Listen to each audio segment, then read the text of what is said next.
সুন্নত লওয়াটা ওয়াজিব? উত্তরটা হয় নাই। আসসালামু আলাইকুম ওয়া রাহমাতুল্লাহি ওয়া বারাকাতুহু। আলহামদুলিল্লাহ আলহামদুলিল্লাহি নাহমাদুহু ওয়া নাস্তাঈনুহু ওয়া নাস্তাগফিরুহু ونعوذ بالله من شرور أنفسنا ومن سيئات أعمالنا من يهده الله فلا مضل له ومن يضلله فلا هادي له ونشهد أن لا إله إلا الله وحده لا شريك له ونشهد أن سيدنا وسندنا وحبيبنا وحبيب قلوبنا وطبيبنا وطبيب قلوبنا ومولانا محمدا عبده ورسوله الذي أرسله بالحق بشيرا ونذيرا وداعيا إلى الله بإذنه وسراجا منيرا فقد قال الله تعالى في كلامه المجيد وفي فرقانه الحميد أعوذ بالله من الشيطان الرجيم بسم الله الرحمن الرحيم لئن شكرتم لأزيدنكم ولئن كفرتم إن عذابي لشديد وقال تعالى إن الصلاة تنهى عن الفحشاء والمنكر ولذكر الله أكبر والله يعلم ما تصنعون وقال تعالى وقرنا في بيوتكن ولا تبرجنا تبرج الجاهلية الأولى صدق الله مولانا العظيم وصدق رسوله النبي الكريم ونحن على ذلك من الشاهدين والشاكرين والذاكرين والحمد لله رب العالمين قال النبي صلى الله عليه وسلم أخلص دينك يكفيك العمل القليل أو كما قال النبي عليه الصلاة والسلام إن الله وملائكته يصلون على النبي يا أيها الذين آمنوا صلوا عليه وسلموا تسليما بلغ العلا بكماله كشف الدجى بجماله حسنت جميع خصاله صلوا عليه محبت جرشر پڑی بلغ العلا بكماله كشف الدجى بجماله حسنت جميع خصاله صلوا عليه محمد مصطفى نور على نور حبيب كبرياء نور على نور بلغ العلا بكماله كشف الدجى بجماله حسنت جميع خصاله صلوا عليه محبت ذکر کرے لا الہ الا اللہ لا الہ الا اللہ جورے لا الہ لا الہ الا اللہ لا الہ الا اللہ لا الہ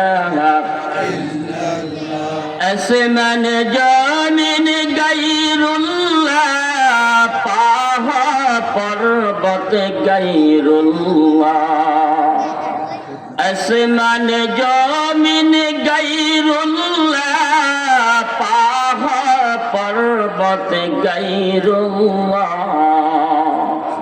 পীর ফকির গায়রুল্লাহ দরগা দুর্গা গায়রুল্লাহ মাজার বাজার গায়রুল্লাহ শুধু মাবুদ এক আল্লাহ কলবে লা ইলাহা জোরে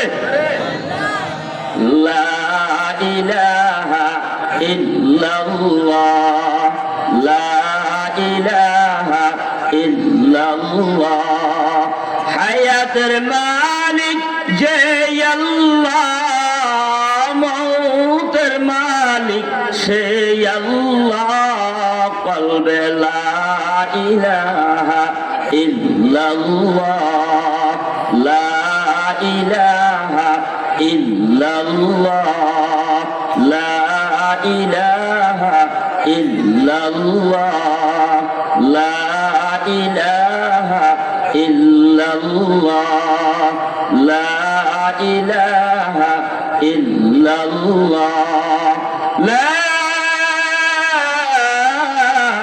ইলাহা ইল্লাল্লাহ মুহাম্মাদুর রাসূলুল্লাহ সাল্লাল্লাহু আলাইহি ওয়াসাল্লাম ওয়াজিবুল ইহতিরাম জনাব সদর আলহাজ আইয়ুব আলী মোল্লাহ নূরানী মাদ্রাসা কর্তৃক আয়োজিত আজকে 5 ডিসেম্বর 2025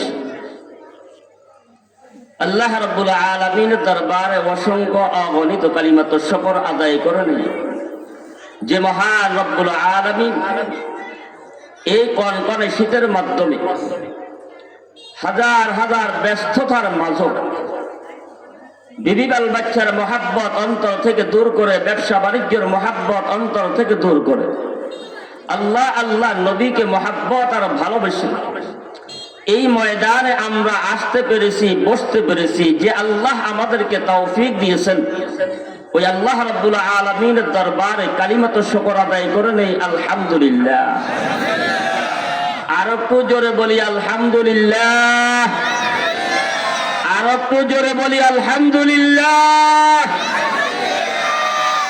মুসলমানের আওয়াজ হবে সিংহের মতো সিংহের মতো বেঁচে থাকবো কয়েক মিনিট বেড়ালের মতো হাজার বছর বেঁচে কোনো লাভ নাই কথা বলেন ঠিক কিনা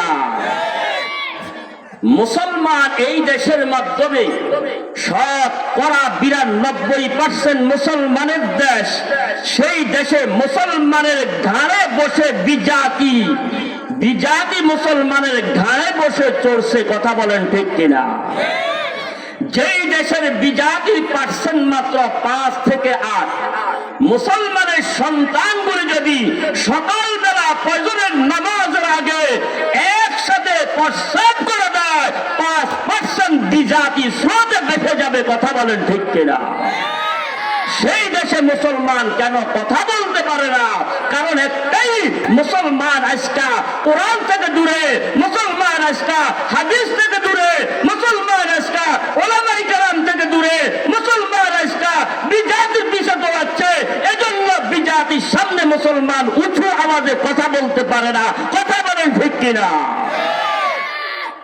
মুসলমান কারণ কি তোমার তো ইমানই শক্তি আছে, এরপরও কেন বিজাতের পিছনে তুমি ঘুরো? তোমার ইমান কেন এত দুর্বল হয়ে গেল?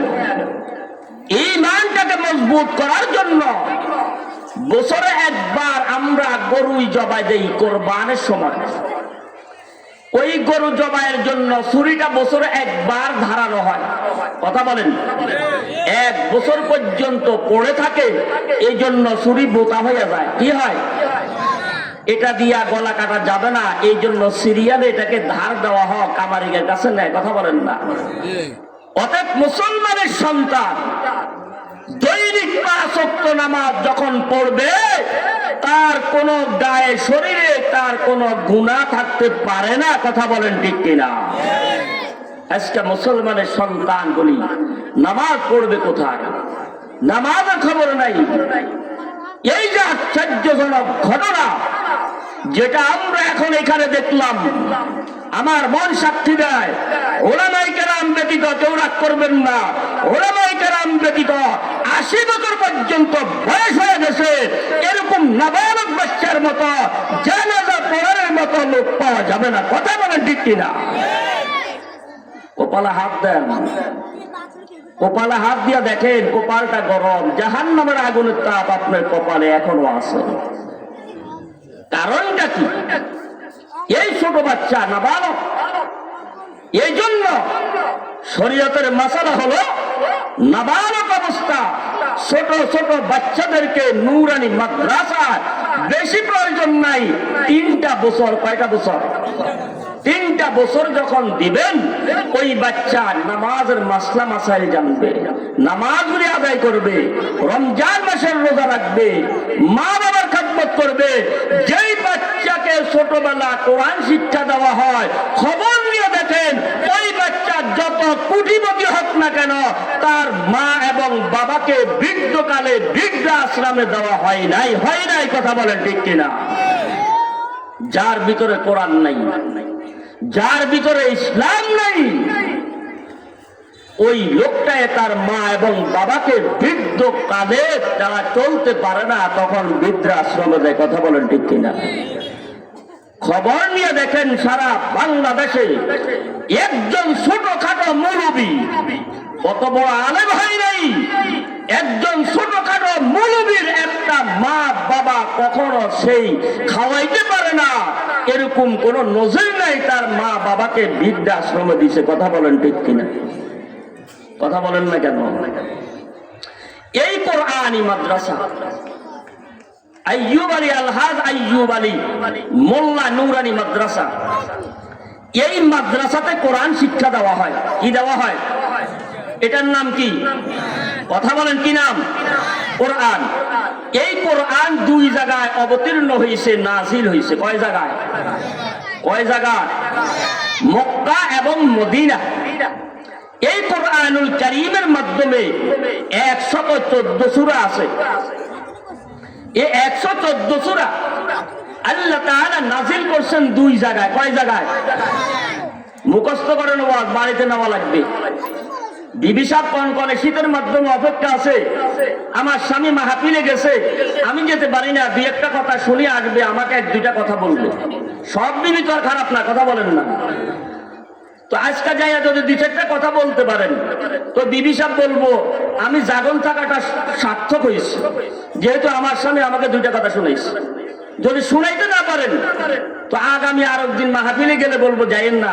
আর যদিও যাইতে হয়, আমি আপনার জন্য জাগরণ থাকতে পারবো না, ঘরের দরজা মুখামুখি দিয়ে একটা স্যার দিয়ে রাখবো, আপনি নিজের ঘরের চোরের মতো আস্তে হাঁটাই মশাই করে ঢুকতেন। কথা বলেন না? এজন্য কোরআন আসমানি কিতাব। আমার দিকে তাকান, এই আসমান আর জমিন, 7 আসমান 7 জমিন, 7টা আসমান আর জমিন 7টা। আল্লাহ তাআলা এত বিশাল বিশাল আসমান আর জমিন বানাইছেন 6 দিনে। কয় দিনে? আপনি আমার দিকে তাকান, কথা বলেন। কয় দিন? 6 দিন। 6 দিনে আসমান 7টা বানাইলেন, জমিন 7টা বানাইলেন। এক একটা আসমান কত বড়!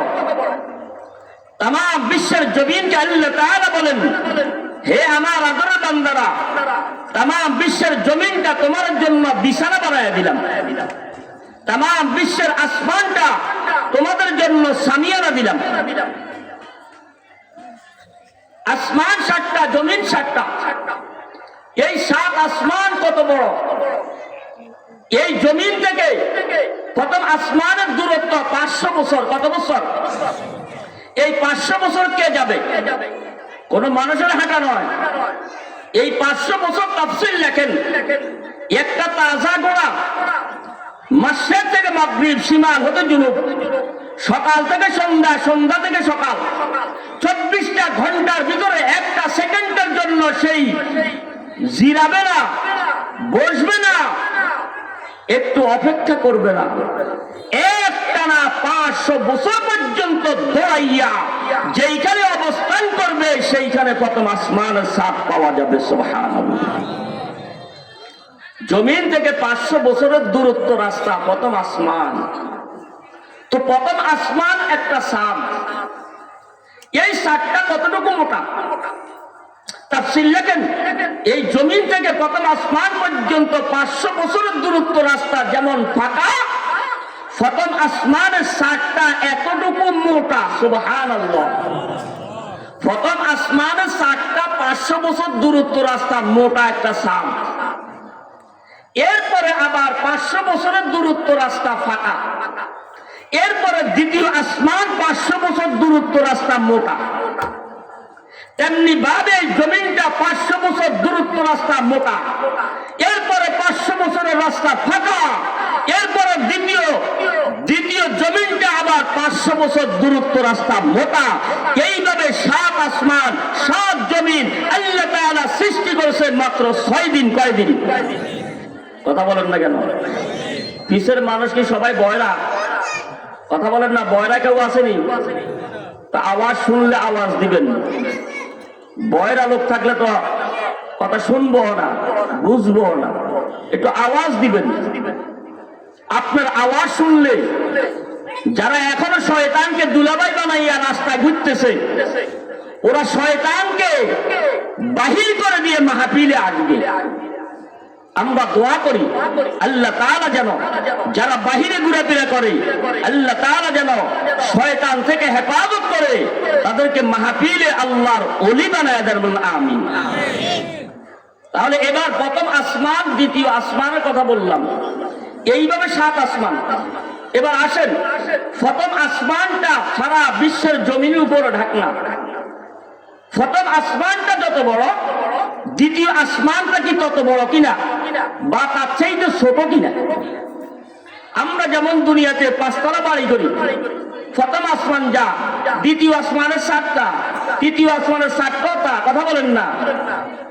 আল্লাহ তাআলা বলেন, হে আমার আদরের বান্দা বান্দি, আমি অত্যন্ত আদর করে, মায়া করে, মমতা করিয়া তোমাদেরকে মানব বানাইয়া, আশরাফুল মাখলুকাত বানাইয়া দুনিয়ার জমিনে প্রেরণ করেছি। আমি তোমাদের জন্য আসমান বানাইলাম সামিয়ানা, জমিনটা বানায় দিলাম বিছানা।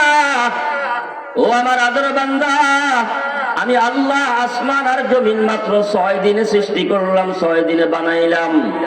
প্রথম আসমানটা যত বড়, এই প্রথম আসমানটা চাইতে দ্বিতীয় আসমান কত বড় রে বাবা? তাফসীর লেখে, প্রথম আসমানটা যখন দ্বিতীয় আসমানের মাধ্যমে তুলে নেওয়া হবে, দ্বিতীয় আসমানের কাছে প্রথম আসমানটা একটা ভাতের প্লেটের সমান হয়ে যাবে। দ্বিতীয় আসমানটা কত বড়? দ্বিতীয় আসমানটা যত বড়, আল্লাহ রাব্বুল আলামিন বলেন, ও আমার বান্দা বান্দি, প্রথম আসমানটা দ্বিতীয় আসমানের কাছে একটা ভাতের প্লেটের সমান। দ্বিতীয় আসমানটা কত বড়? দ্বিতীয় আসমানটা যখন তৃতীয় আসমানের মাধ্যমে তুলে নেওয়া হবে, তৃতীয় আসমানের কাছে দ্বিতীয় আসমানটা একটা ভাতের প্লেটের সমান হয়ে যাবে। এইভাবে আমি আল্লাহ 7টা আসমান বানাইলাম, 7টা জমিন বানাইলাম মাত্র 6 দিনের ভিতরে। আর কুরআনুল কারীম তোমাদের এলাকার আইয়ুব আলী নুরানি মোল্লা নুরানি মাদ্রাসার মাধ্যমে কোরআন পড়ে আছে, মসজিদের মাধ্যমে কোরআন পড়ে আছে, তোমার ঘরের মাধ্যমে কোরআন পড়ে আছে। এই কোরআনটা ইচ্ছা করলে 2 আঙ্গুল দিয়া উঠানো সম্ভব, ইচ্ছা করলে 1 কাপসা কাগজের মাধ্যমে লিপিবদ্ধ করা সম্ভব। এর বাবা, এই কোরআনটা এত ছোট, ওজনে কম, আমাদের চোখের নজরে দেখা যায় 1 কিলো হবে, 1 কিলোর বেশি হবে না। অথচ এই কোরআনুল কারীম দেখতে ছোট দেখা যায়। এই কোরআনুল কারীমটা নাজিল করতে আমার আল্লাহর 23 বছর সময় লেগেছে।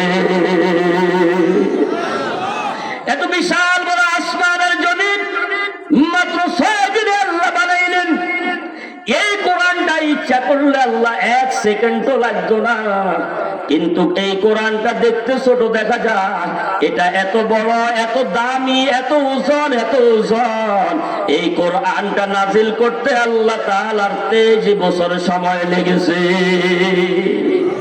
ও বাবা, আমি জানতে চাই, আসমান জমিন বড় না কোরআন বড়?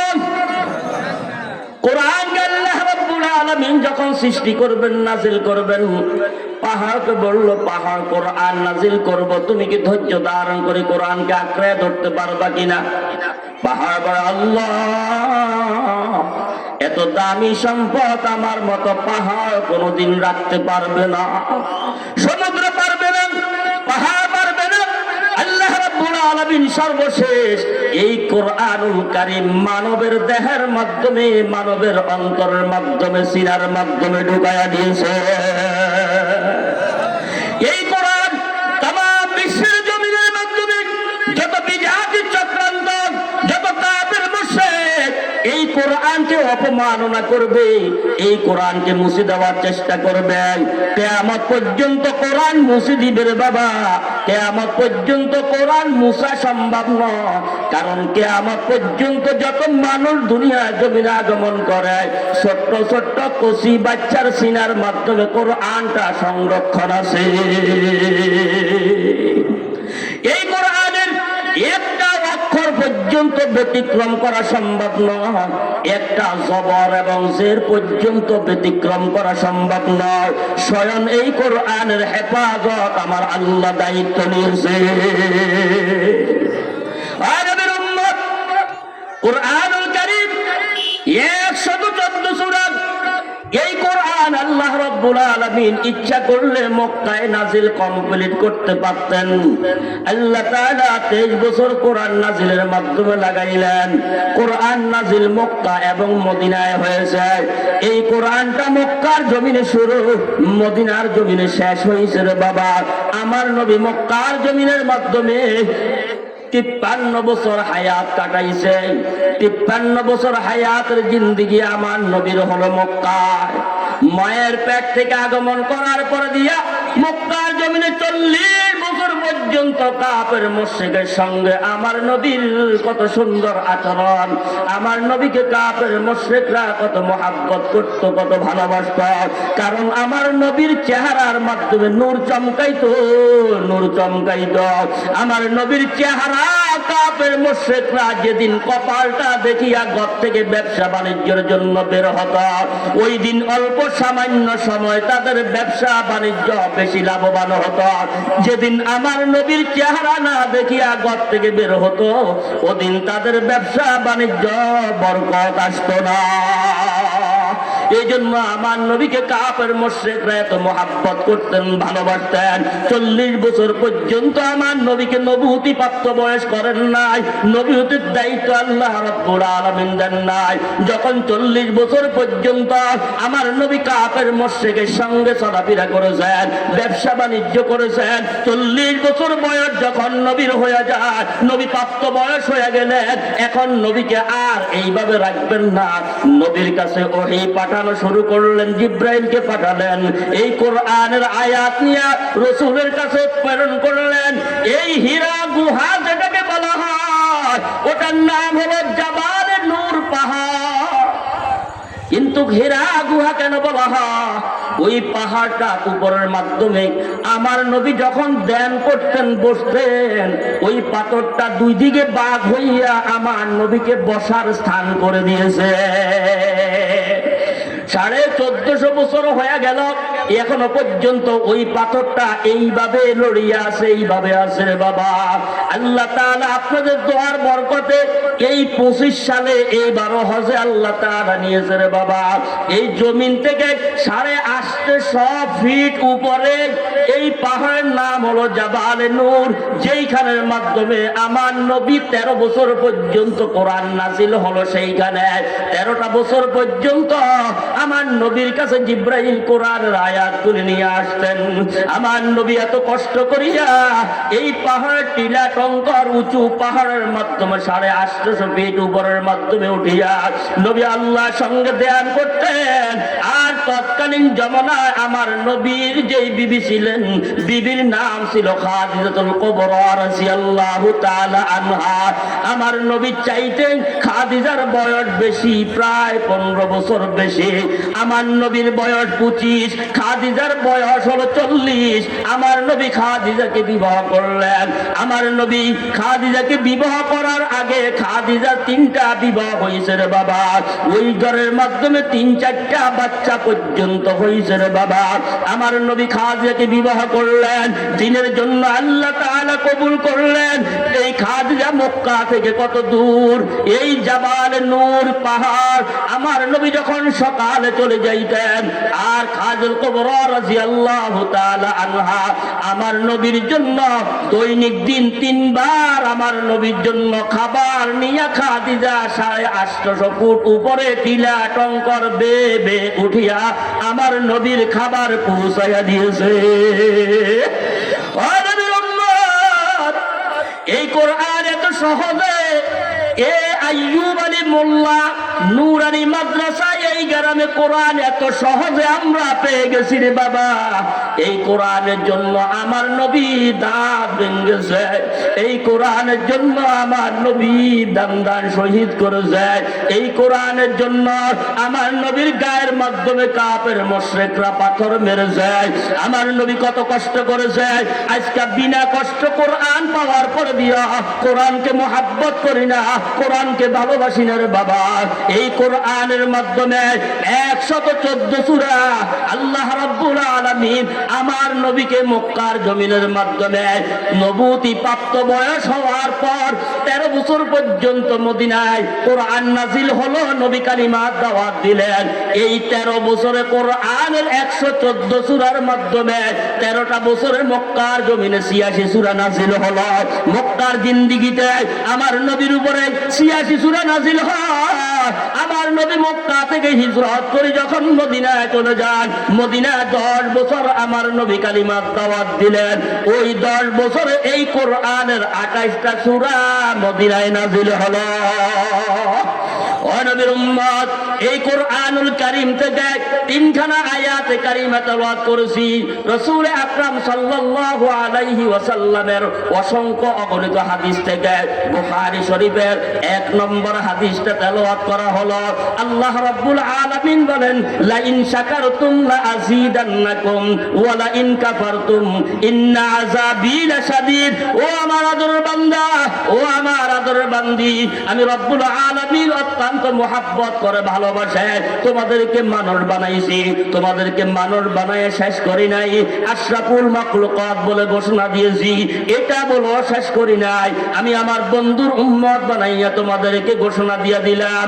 ও আমার আদরের বান্দা, আমি রব্বুল আলামিন তোমাদের জন্য নিয়ামত সৃষ্টি করলাম। তোমাদেরকে দুনিয়াতে প্রেরণ করার পর দিয়া তোমাদের জন্য নিয়ামত সৃষ্টি করলাম, তোমাদেরকে নিয়ামত দিলাম। তোমরা আমি আল্লাহর নিয়ামত পাওয়ার পর দিয়া, নিয়ামত গুলি পাওয়ার পর দিয়া আমি আল্লাহর শুকর আদায় করবা। আমি আল্লাহর শুকর যদি আদায় করো, আমি আল্লাহ তোমাদের জন্য নিয়ামত বাড়ায়া দিব, নিয়ামত বাড়ায়া দিব। আর যদি আমি আল্লাহর নিয়ামত পাওয়ার পর দিয়া শুকরিয়া আদায় না করো, অস্বীকার করো, অন্যায় করো, কুফরি করো, ইন্না আযাবী লাশাদীদ ইন্না আযাবি লাশাদীদ, আমি আল্লাহ তোমাদের জন্য শক্ত আযাব রাখছি, তোমাদের জন্য শক্ত আযাব রেখে দিলাম। ও ও আমার ভাইরা, ও আমার বাবার বয়সী মুরব্বীরা, এই নিয়ামত কি জিনিস রে বাবা? আগে নিয়ামত চিনা লাগবে, এরপরে নিয়ামতকে কদর করা লাগবে। নিয়ামত না চিনলে কদর করা যাবে না। হালাল যতগুলি বস্তু সবগুলি আমাদের জন্য নিয়ামত। ঈমানওয়ালার জন্য হালাল বস্তুগুলি নিয়ামত, বেঈমানের জন্য হালাল আর হারাম নাই। ঈমানওয়ালার জন্য হালাল আছে, হারাম আছে। কেউ যদি সুদকে যদি বলে আমার জন্য নিয়ামত, তার ঈমান থাকবে না, তার ঈমান থাকবে না, বেঈমান হয়ে যাবে। কিন্তু সুদ ঘুষ মুসলমানের জন্য এটা নিয়ামত হতে পারে না। হালাল বস্তুগুলি নিয়ামত। আল্লাহ তাআলা বলেন আমার দেওয়া নিয়ামত পাওয়ার পরে দিয়া তোমরা শুকর আদায় করবা, আর আমি নিয়ামত বাড়ায় দিব। আজকের মাহফিলটা এই এলাকার যুব সমাজ, মাদ্রাসার কমিটি এরা মিলি মাদ্রাসাটার মাহফিল বাৎসরিক একবার করা হয়। এই এলাকাবাসীর জন্য আমরা যারা শ্রোতা এসেছি, আমরা সবাই এটাকে নিয়ামত মনে করব, এটাকে গনিমত মনে করব। এই নিয়ামত মনে করিয়া এই মাহফিল শুকর আদায় করব। আর যাদের কারণে মাহফিল আগমন হয়েছে তাদের জন্য আমরা দোয়া করব। এই নিয়ামতটা যদি আমরা পাওয়ার পরে দিয়া শুকরিয়া আদায় করতে না পারি, যারা আসছি তারা শুকর আদায় করার জন্য এসেছি, যারা আসতে পারে নাই এরা শুকর আদায় করতে পারে নাই। শুকর আদায় যদি করতে না পারে আল্লাহ তাআলা তার থেকে নিয়ামত গুলি ছিনিয়ে নিবে। কথা বলে ঠিক কিনা? এই জন্য কোরআন আমাদের জন্য নিয়ামত, কোরআন আমাদের জন্য নিয়ামত। এই কোরআন এমন একটা কিতাব, এই কোরআন আমরা যারা তেলাওয়াত করতে পারি তারা তেলাওয়াত করব, যারা তেলাওয়াত করতে পারি না কোরআনকে কিভাবে মহব্বত করব বুঝে নেই। কোরআন যারা তেলাওয়াত করতে পারি না, যখন সময় পাবো ওযু বানাবো, ওযু বানাইয়া কোরআনকে দুই হাতে ধরবো, কোরআনটাকে একটু ছোঁয়া দিব, কোরআনকে বুকের মাধ্যমে জড়ায়া ধরবো, কোরআনকে মাথার মাধ্যমে তুলিয়া কিছুক্ষণ রাখবো, এই কোরআনকে খুলবো, খোলার পরে দিয়া কালো কালো অক্ষরগুলির দিকে চোখ দিয়ে তাকাবো, আর গাল দিয়া বেকা করবো পড়ার জন্য। হাতের আঙ্গুলগুলি আমরা আস্তে আস্তে টানতে আরম্ভ করবো। আল্লাহ তাআলা বলেন ও ফেরেশতারা, তোমরা না নিষেধ দিয়েছ আমি মানুষ বানাইতাম না। দেখো আমার বান্দারা, আমার বান্দারা কাজকর্মের পাকে দিয়া আমি আল্লাহর কোরআনটা কিভাবে চোখের নজরে তাকায়, আমি আল্লাহর কোরআনের অক্ষরগুলি কিভাবে হাতের আঙ্গুল দিয়ে লাই, আমি আল্লাহর কোরআনটার দিকে কিভাবে গাল বেকা করি করি করে পড়ার চেষ্টা করে। ও ফেরেশতা তোমরা সাক্ষী হয়ে থাকো, আমি আমার এই বান্দা যেহেতু পড়তে পারে না, চেষ্টা করতেছে, তাকাইছে, হাত দিয়ে ধরছে, আমি আল্লাহ তার আমল নামায় কোরআন তেলাওয়াতের সওয়াব লিপিবদ্ধ করে দিব। আর নবীর উম্মত পারবো তো ইনশাআল্লাহ? কথা বলেন পারবো তো? কোরআনকে মহব্বত করতে পারবো তো? কবরে কেউ যাবে না, কবরে আপনার বিবি যাবে না, আপনার মা যাবে না, বাবা যাবে না, সন্তান যাবে না, সন্তান আদি সব বাদ। আমরা তো সবাই বেশিরভাগ মহব্বত বেশি করি বিবিকে। কথা বলেন ঠিক কিনা? ওই বিবির জন্য চুরি করি, ওই বিবির জন্য ডাকাতি করি, ওই বিবির জন্য অন্যের উপরে অস্ত্র ঠেকাই, ওই বিবির জন্য অন্যের উপরে মাথায় আঘাত করি। কারণ একটাই, বিবির মহব্বত পাওয়ার জন্য, বিবির ভালোবাসা পাওয়ার জন্য। ওই বিবি পর্যন্ত আপনার কবরে যাবে না। আপনার কবরে যদি কোরআনকে মহব্বত করতে পারেন, এই কোরআনটা আপনার কবরের মাধ্যমে আগমন করবে। পৃথিবীর সব মানুষ যখন আপনাকে বিদায় করে দিবে, কবরে যাওয়ার পরে দিয়া কোরআন যাবে, কবরে যাওয়ার পরে দিয়া নামাজ যাবে, কবরে যাওয়ার পরে দিয়া দান সদকা যাবে, কবরে যাওয়ার পরে দিয়া হজ যাকাত গুলি আপনার জন্য কবরে হাজির হয়ে যাবে। ওরা মানুষ রূপে আকৃতি হয়ে যাবে। কবরে যখন আপনাকে রাখা হবে, সব মানুষ গুলি চলে আসবে। মুনকির নবীর ফেরেশতা আসিয়া বলবে মার রব্বুকা ওয়া মা দীনুকা ওয়া মান নাবিয়ুকা। প্রশ্ন করার আগে তাকায়া দেখবে কবরের মাধ্যমে একজন লোক যাকে দাফন করা হলো, মৃত ব্যক্তি, এর ভিতরে কবরের মাধ্যমে আরো দেখা যায় আরেকজন লোক দেখা যায়, একটা যুবক বসা আছে। তখন ফেরেশতা জিজ্ঞাসা করবে মান আনতা, তুমি কে, তোমার পরিচয় দাও। যেহেতু কবরের মাধ্যমে বেশি কোনো লোক থাকতে পারে না, একমাত্র কবরে মৃত ব্যক্তি থাকবে আর আমরা দুইজন ফেরেশতা থাকবো। তুমি তৃতীয় লোককে, তোমার পরিচয় দাও মানান্তা। কবরে ওই লোকটা পরিচয় দিবে, হে আল্লাহর ফেরেশতা, আমি দুনিয়ার কোনো মানুষ না, আমি কোনো ফেরেশতা না, আমি কোনো জিন না। তাহলে তোমার পরিচয় দাও। আমার পরিচয় হলো আমি লোহে মাহফুজের কোরআন, আমি লোহে মাহফুজের কোরআন। ফেরেশতা বলবো, ও কোরআন, তাহলে তুমি এইখানে যুবকের সুরত ধরিয়া কেন আসো? ফেরেশতা ডাক দিয়ে বলবে, তুমি কেন এই কবরে এসেছো? কোরআনের মানুষের মতো জবান আল্লাহ তাআলা দিয়ে দিবেন। কোরআন ডাক দিলে, ফেরেশতারা রে, আমি আল্লাহর কিতাব, আমি কোরআন, আল্লাহর এই বান্দা আমাকে মোহাব্বত করেছে জমিনের মাধ্যমে, মোহাব্বত করেছে, চুমু দিয়েছে, তেলাওয়াত করেছে, অক্ষরগুলি তাকাইয়ে তাকাইয়ে দেখেছে। এখন কবরের মাধ্যমে তার আত্মীয় স্বজন কেউ নাই, কেউ নাই, কেউ নাই। আমি আল্লাহর পক্ষ থেকে কোরআন তার কবরে হাজির হয়ে গেলাম। তার কবরে তার কোনো বন্ধু নাই, কোনো বান্ধব নাই। আমি কোরআন তার বন্ধু, যেহেতু সে আমাকে দুনিয়াতে মোহাব্বত করেছে, এই জন্য আমি কোরআন তার জন্য কবরে হাজির হয়ে গেলাম।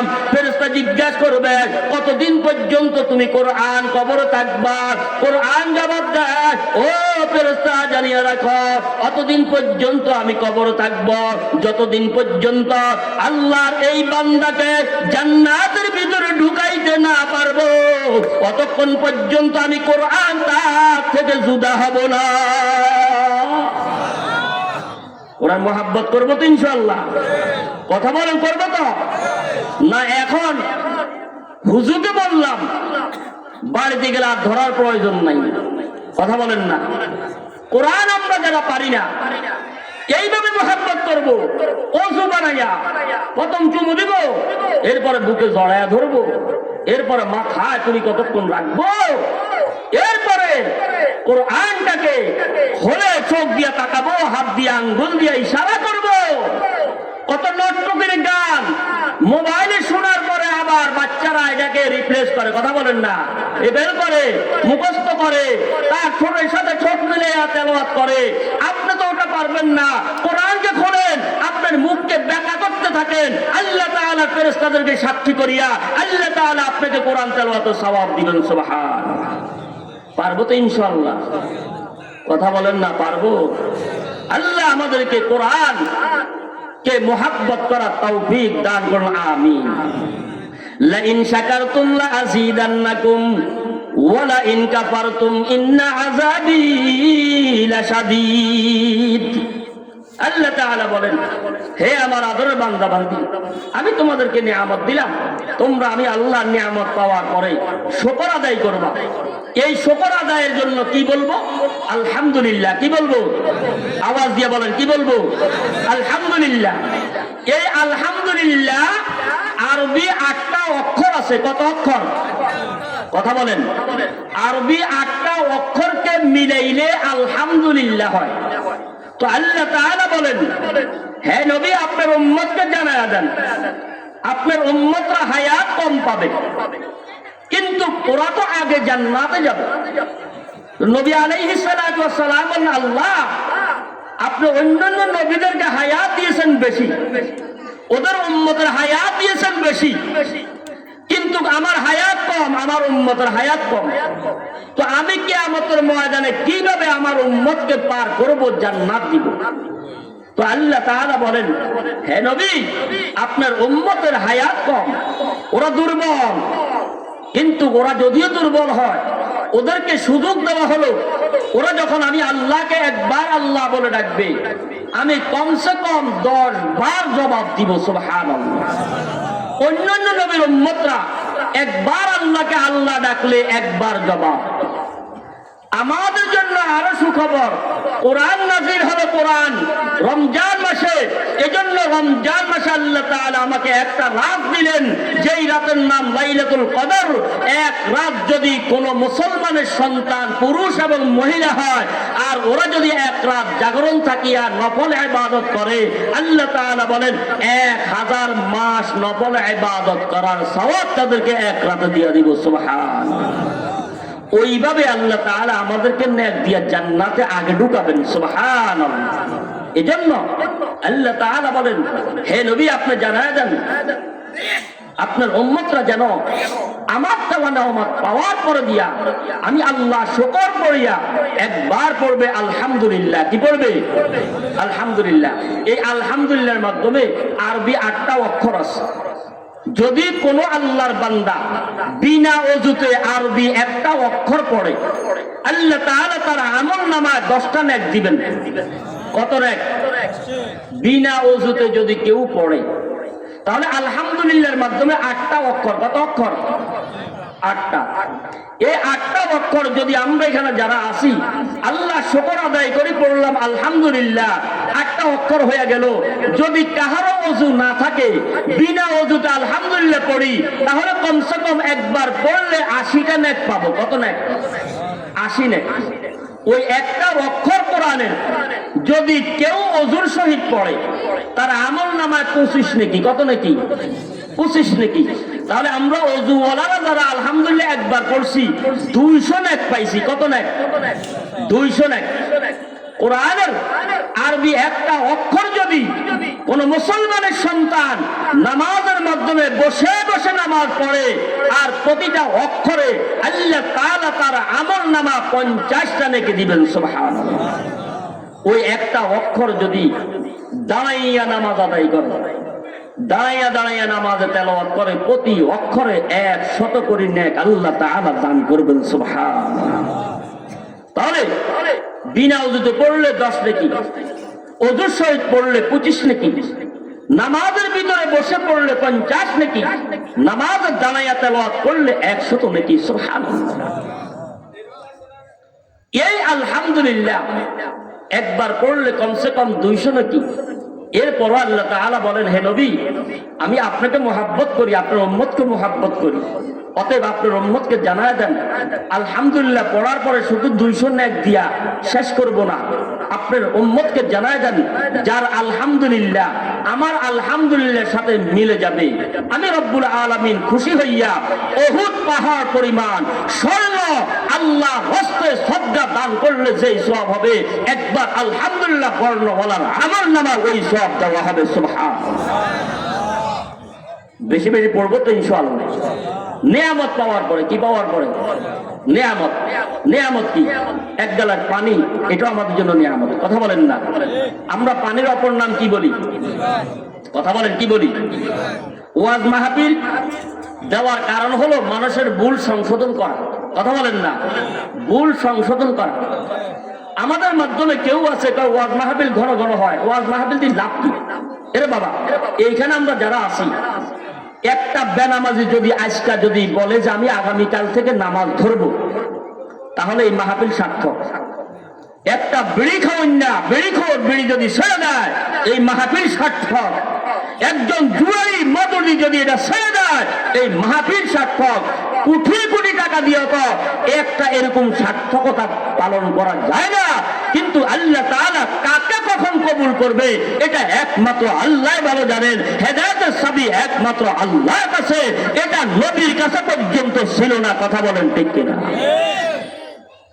আল্লাহ তাআলা মাহফিল যত হবে আমাদের তত ইসলাহ হবে, তত আমাদের ঈমানি তলোয়ারটা ধার দেওয়া হবে। এই যে আমরা কয়েক মর্তবা জিকির করলাম, এই জিকিরের কারণে আমাদের কলবটা পরিষ্কার হয়ে গেল। কথা বলেন না? এই জন্য ওয়াজ মাহফিলের প্রয়োজন। মাদ্রাসাগুলিকে মহাব্বত করব।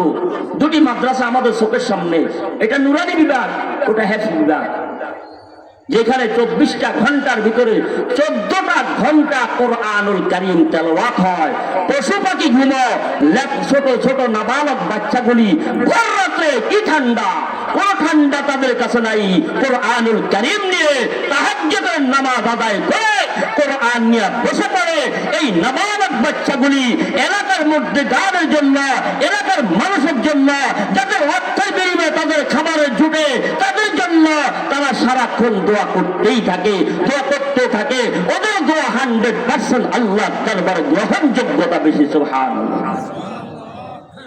অতএব কোরআনকে মহাব্বত করব, তালেবে ইলমকে মহাব্বত করব, এরপরে ওলামায়ে কেরামকে মহব্বত করব, তাহলে আমি কামিয়াব, তাহলে আমার সফলতা আসবে। ঈমান মজবুত করার জন্য হাতিয়ার হলো কোরআন তেলাওয়াত। ইমাম মালিক রাহিমাহুল্লাহ, সাই ইমামের এক ইমাম, ইমাম মালিক রহমতুল্লাহ আলাইহি আল্লাহকে 100 বার স্বপ্নে দেখেছেন।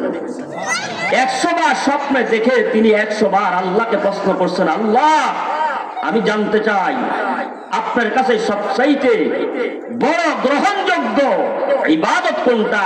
আল্লাহ তাআলা বলছে, ইমাম মালিক রে, আমার কাছে সবচাইতে গ্রহণযোগ্য ইবাদত হলো কোরআন তেলাওয়াত করা।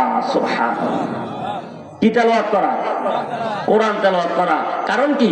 কারণ হলো এই কোরআনে 6666 আয়াত, 114 সূরা মক্কা এবং মদিনায় নাজিল। মক্কাতে 86 সূরা নাজিল হলো 13 বছরে, মদিনায় 10 বছরে 28 সূরা নাজিল হলো 114 সূরা। আল্লাহ তাআলা বলেন 6666 আয়াত। এই 6666 আয়াতটা আমি আল্লাহর জবানের কথা। যেই বান্দা কোরআন তেলাওয়াত করবে সে জানবে যে দৈনিক আমি আল্লাহর সাথে সে কথা বলতেছে। সুবহানাল্লাহ। যত আয়াত তেলাওয়াত করবে তত আমি আল্লাহর সাথে তার কথা হয়ে যাবে। যত ইবাদত করবে আমি আল্লাহর সাথে তার কি হবে? মোলাকাত হয়ে যাবে। আমি আল্লাহর সাথে তার কথোপকথন হবে। সুবহানাল্লাহ। আমরা কি আল্লাহর সাথে কথা বলতে রাজি আছি? কথা বলেন না। এখন আমাদেরকে কেউ যদি জিজ্ঞাসা করে, ভাই আল্লাহ কেমন? কথা বলেন না। কয় যার মনে যেমন। কথা বলেন না। আল্লাহকে সবার মনে একরকম নাকি? এক একজনের মন এক এক রকম। আল্লাহ কেমন? কয় যার মনে যেমন। যেমন যেইভাবে আছে, আমরা এখানে যারা আছি সব দলের লোক এখানে আছে। কথা বলেন না। সব দলের লোক আছে। এইখানে কোন দল নাই। এইখানে দল একটা, হিজবুল্লাহ। আমরা সবাই আল্লাহর দল। কার দল? কথা বলেন না। ওয়াজ মাহফিলে পরে গেলে যার যার দল যার যার ভাগ করব, কিন্তু যতক্ষণ মাহফিলে বলবো এইখানে কোন দল নাই, দল মত নির্বিশেষে একটাই দল। আমরা সবাই এক আল্লাহর গোলাম। আমরা সবাই হিজবুল্লাহর দল। কথা বলেন ঠিক কিনা? আমরা কার দল? আল্লাহর দল। কার দল? আল্লাহর দল। তো আল্লাহ যেমন, তো আল্লাহ কেমন? কয় যার মনে যেমন। কারণ আমাদের প্রত্যেকের মন একরকম নাই। সোরে সোর চিনি। কথা বলেন না। ভালো লোকে ভালো লোক চিনি। কোন আল্লাহওয়ালা লোক যদি কোন সোর দেয়, না এই লোকটা আসতো না আলাদা। কথা বলেন না। আর যে সোর এই বালা লোক দেখলে ধু এ তো আমার মতো হেঁটে। কথা কর না। তো আল্লাহ কেমন করে? যার মনে যেমন। তো এক বাজারের মাধ্যমে, বাজারে প্রত্যেক দিন বাজার হতো, সপ্তাহে 2 দিন বাজার। কথা বলেন না। সপ্তাহে প্রতিটা বাজার 2 দিন। তো বাজারের মাধ্যমে এক বেচারা বাজারে ঢুকতেছে, তার কাজের মাধ্যমে একটা মেশিন আছে, সিলাই মেশিন। কি মেশিন? সিলাই মেশিন। আর আর কাজের মাধ্যমে একটা ব্যাগ আছে, ব্যাগের মাধ্যমে তার ছেঁড়া কাপড় চোপড় এবং সুই সুতা। আগে তো প্রতিটা বাজারের মাধ্যমে এরকম না, মেশিনওয়ালা কাঁধে করি বাজার যাইয়া পুরান তেনা গুলো সিলাইতে। কথা বলেন না। পুরান কাপড় চোপড় সিলাইতে এখনো কিছু বাজার আছে, আছে না নাই? কথা বলেন না। তো এই সুই মেশিন কাঁধে লইয়া বাজারে ঢুকতেছে। বাজারে ঢুকার আগেই হঠাৎ করে তার কানের মাধ্যমে আওয়াজ আসলো, গাছের ঢালের মাধ্যমে একটা পাখি বলতেছে, সুই মেশিন সুতা, সুই মেশিন সুতা। কি বলে? কথা বলেন না। সুই মেশিন সুতা। তো লোকটা কানে আওয়াজ পাইয়া উপরে তাকায়া দেখে পাখিটা সুই মেশিন সুতা বলে। এখন চিন্তা পড়ে গেল, আমার কাজের মাধ্যমে সুই মেশিন সুতা আছে, এই পাখিটা কিভাবে বলতে পারলো? পাখিতে মানুষের মতো কথা বলে। এটা তার কানে আওয়াজ আসছে। কার কানে? ওই সুই মেশিন সুতা বলার কানে। সে এইভাবে তাকায় আসছে। ফিসিদি আরেকটা লোক বাজারে যাইতেছে, মাথার মাধ্যমে পান সুপারি সাদা। কথা বলেন না। বাজারে বাজারে বেছে কি বেছে না? তো মাথার মাধ্যমে পানের বেওয়া, এটার মাধ্যমে সাদা আছে, সুপারি আছে। তো পান সুপারি সাদা লয়ে বাজারের দিকে রওনা করছে। হঠাৎ করে দেখে সিলাইওয়ালা খলিফা দাঁড়াই এইভাবে রয়েছে। তো পানওয়ালা জিজ্ঞাসা করে, ভাই তুমি এইভাবে তাকায় আছো কা? বলে, বাইরে পাখিটা বহু মধুর স্বরে আমার কাঁধের মাধ্যমে সুই মেশিন সুতা সে কিভাবে জানে সে আমার কাঁধের মাধ্যমে সুই মেশিন সুতা এটা বলতেছে, এই জন্য আমি এদিকে তাকায় শুনতেছি। তো পান সুপারি সাদা হলেও তুই একটা পাগল নাকি? তাকে কিভাবে কথা বলবে? তোর কাপ সুই মেশিন সুতা বলে তুমি একটু তাকায় শোনো। এখন পান সুপারি সাদাওয়ালা উপর দিয়ে তাকাইলো, তাকায়া দেখে পাখি এখন সুই মেশিন সুতা বলে না, এখন বলে পান সুপারি সাদা। কি বলে? পান সুপারি সাদা। এখন পান সুপারি সাদাওয়ালা বলে বেটা বেকো বাজারের ভিতরে যা। ওই পাখি তো তোর সুই মেশিন সুতা বলে না, পাখি বলে পান সুপারি সাদা, আমার মাথা পাস, আমার কথা না বলে। এখন দুইজনে ঝড়কা লাগছে। কি লাগছে? সুই মেশিন সুতাওয়ালা বলে আমার কথা বলে, তুমি বলো তোমার পান সুপারি সাদা বলে। পিছিয়ে দিয়ে আরেক বেটা আছে জালুয়া, জালুয়া বেটার মাথা মাধ্যমে মাছের খাড়ি কই মাগুর বেদা, কই মাগুর বেদালের অনেক হচ্ছে। কিরে তোরা কিরে গিরি করস কা? কয় এই ঘটনা। কয়েছে আমি একটু শুনি। এখন ওই উপর দিকে তাকাইয়া শুনতেছে সুই মেশিন সুতা পাখি বলে না, পান সুপারি সাদা বলে না, পাখি বলতেছে কই মাগুর বেদা। কি বলতেছে? কথা বলেন না, কই মাগুর বেদা। এখন তিনজনের গন্ডগোল শুরু হয়েছে। কথা বলেন না, কয়জন? তিনজনের মন একরকম হয়েছে নি? তিনজন তিন রকম বুঝছে, তিনজনে তিনটা ব্যবসা করে, এই জন্য তিনজন তিনটা বুঝছে। তিনজনের অবস্থা দেখবেন। আরেকটা জিনিস বলি, এই কিছুদিন পর পর ফুটবল খেলা হয়। মানুষগুলি শীতের সিজনে ঘরের দরজা কোন রকম মিলাইয়া কিছু মুরগের ফুটবল খেলার অভ্যাস, দেখার অভ্যাস আছে। কথা বলেন না? তো আসিয়া ফুটবল খেলা দেয়, তো দেখার পরে দিয়া রাত্রে গভীর হয়ে যায়, দেখতে দেখতে হঠাৎ করে যখন গোল করে একটা চিৎকুট দেয়। কথা বলেন না? যায়নি? গোল করে চিৎকুট দেয়। তো এই বেড়া এই শিক্ষর হুনি হুনি নাচছে, নাচি বাড়ির গেছে, বাড়ির যে আসতে যাইতে বিবিত সময় সময় ঘুম দিতে আছে, চোরের মতন ঘরের ভিতরে ঢুকছে, ঢুকি দরজা বন্ধ করি আসতে মশাই তলে হান্দাই বেড়ের কম্বলের তলে ঢুকছে, ঢুকি বেড়ে জড়াই ধরি, এখন বলতো জড়াই ধরি ঘুমাইতে আছে। চোখে ঘুম লাগছে, ওই যে এইখানের মাধ্যমে কি দেখছে ফুটবল খেলা কিভাবে লাতে দিছে আর কিভাবে শর্ট করে শিক্ষক দিছে। হঠাৎ করে ঘুমের ঘর বোর ফাঁসা বাড়ায় লাতে দিক ঘোল করে দিছে এক শিক্ষক। ঘোল করে শিক্ষক দেওয়ার পরে বউ উঠে দিছে পিড়া। এটা আর চোখে জাগা কানা জাগা চোখে বল খেলার ওই হিয়ানো তুই স্টেডিয়াম মাঠ আছে তার ফাঁসা। এই নুরানি মাদ্রাসার মাধ্যমে নাবালক কচি কচি বাচ্চারা মাদ্রাসা আসার পর দিয়ে উস্তাদরা পড়ায় আখলিস দীনাকা ইয়াকফিকাল আমালু কলিল। তোমার ঈমানকে খাঁটি করো, অল্প আমলই নাজাতের জন্য যথেষ্ট হবে। এই বাচ্চাটা এটা পড়তে পড়তে বাড়িতে যায়, যাদের দাদা আছে নানা আছে দেখবেন ছোট্ট নাতিটা ঘুমের ঘরের ভিতরে আখলিস দীনাকা ইয়াকফিকাল আমালুল কলিল হাদিস পড়ে, সূরা পড়ে, মাখরাজ পড়ে, মদ গুন্নার মাখরাজ গুলি আদায় করে। এরকম ঘুমের ঘরে হয় কি হয় না? যে যেটা জপবে, যে দিনের বেলা যেটা জপবে রাতের বেলা সেই ওটাই করবে। দিনের বেলা স্বপ্নে দেখে সেই জপতেছে আমগো বাড়ির অমুক লোকটা কোটি কোটি টাকার মালিক হয়ে গেল, বাড়ি গাড়ির মালিক হয়ে গেল, আমি তো কিছু পাইলাম না, আমার তো কোনো টাকা নাই, কোনো সম্পদ নাই, আমার গাড়ি নাই, বাড়ি নাই। এরকম এক দল আছে আরেকজনের সম্পদ দেখিয়া লোভ করে, এটাকে তসবির মতো জপতে আরম্ভ করে দেয়। হঠাৎ করে একদিন, দুই দিন, তিন দিন যাওয়ার পরে দিয়া রাতের বেলা ঘুমায় গেল, আর স্বপ্নের ঘরে দেখে সেই 6 তলার বাড়ির মালিক হয়ে গেল। 6 তলার মালিক হয়ে যাওয়ার পরে দিয়া এখন নিজের বাড়ির মাধ্যমে নিজে উঠবে। এই অবস্থা ঘুম ছুটে গেল, লাভ দিয়া নিজের বাড়িতে উঠবে। 6 তলার বাড়ির স্বপ্নে দেখলো 6 তলার বাড়ির মালিক হয়ে গেল। হায়রে আমি যেহেতু 6 তলার বাড়ির মালিক হয়ে গেলাম, আমার বাড়িতে আমি ঢুকবো। এই চিন্তা ফিকির করে যখন ঢুকার জন্য লাভ দিল, লাভ দেওয়ার সাথে সাথে ঘুম ভেঙে গেল। ঘুম থেকে উঠে দেখে ছেঁড়া খাতার ভিতরে 2 ঠ্যাং আটকে আছে। কথা বলেন ঠিক কিনা? কথা বলেন না? এই জন্য ঈমানটাকে মজবুত করো, হাঁটতে চলতে বসতে সুবহানাল্লাহ, আলহামদুলিল্লাহ, আল্লাহু আকবার, আল্লাহু আকবার তাসবিহগুলি আদায় করো, আদায় করো। কখন তোমার নিঃশ্বাস চলে যাবে তুমি জানো না। এই তাসবিহ আদায় করতে করতে যখন তুমি রাতের বেলা ঘুমের ঘরে যাইবা, সুবহানাল্লাহ সুবহানাল্লাহ পড়তে পড়তে তোমার ঘুম এসে যাবে। সারা রাত তুমি জাগরণ থাকিয়া সুবহানাল্লাহ পড়ার সওয়াব ঘুমের ঘরে আল্লাহ তাআলা তোমার আমলনামায় দিবে। এবার 3 লোকটা কেউ বলে সুই মেশিন সুতা, কেউ বলে পান সুপারি সাদা, আবার কেউ বলে কই মাগুর বেদা। তিনজনের লাফালাফি শুরু হয়ে গেল। বাজারে যায় না, তক্র করতেছে। হঠাৎ করে ওই রাস্তা দিয়ে একজন হাজি সাহেব আল্লাহওয়ালা, মাথায় পাগড়ি, গায়ের মাধ্যমে লম্বা জামা, ডাইন হাতের মাধ্যমে তসবিহ, বাম হাতের মাধ্যমে লাঠি, বাজারের মাধ্যমে যাইতেছে। তসবির দানা গনতে গনতে বাজারে যায়। হঠাৎ করে তিনজনের এই অবস্থা দেখিয়ে জিজ্ঞাসা করে কি হলো। তারা বলে হাজি সাহেব আপনার কাছে একটা অনুরোধ। আমরা তিনজনে এইখানে দাঁড়াইলাম, প্রথমে লোকটা দাঁড়াইল, গাছের পাখিটা বলে সুই মেশিন সুতা, আর আমার মাথা পান সুপারি সাদা।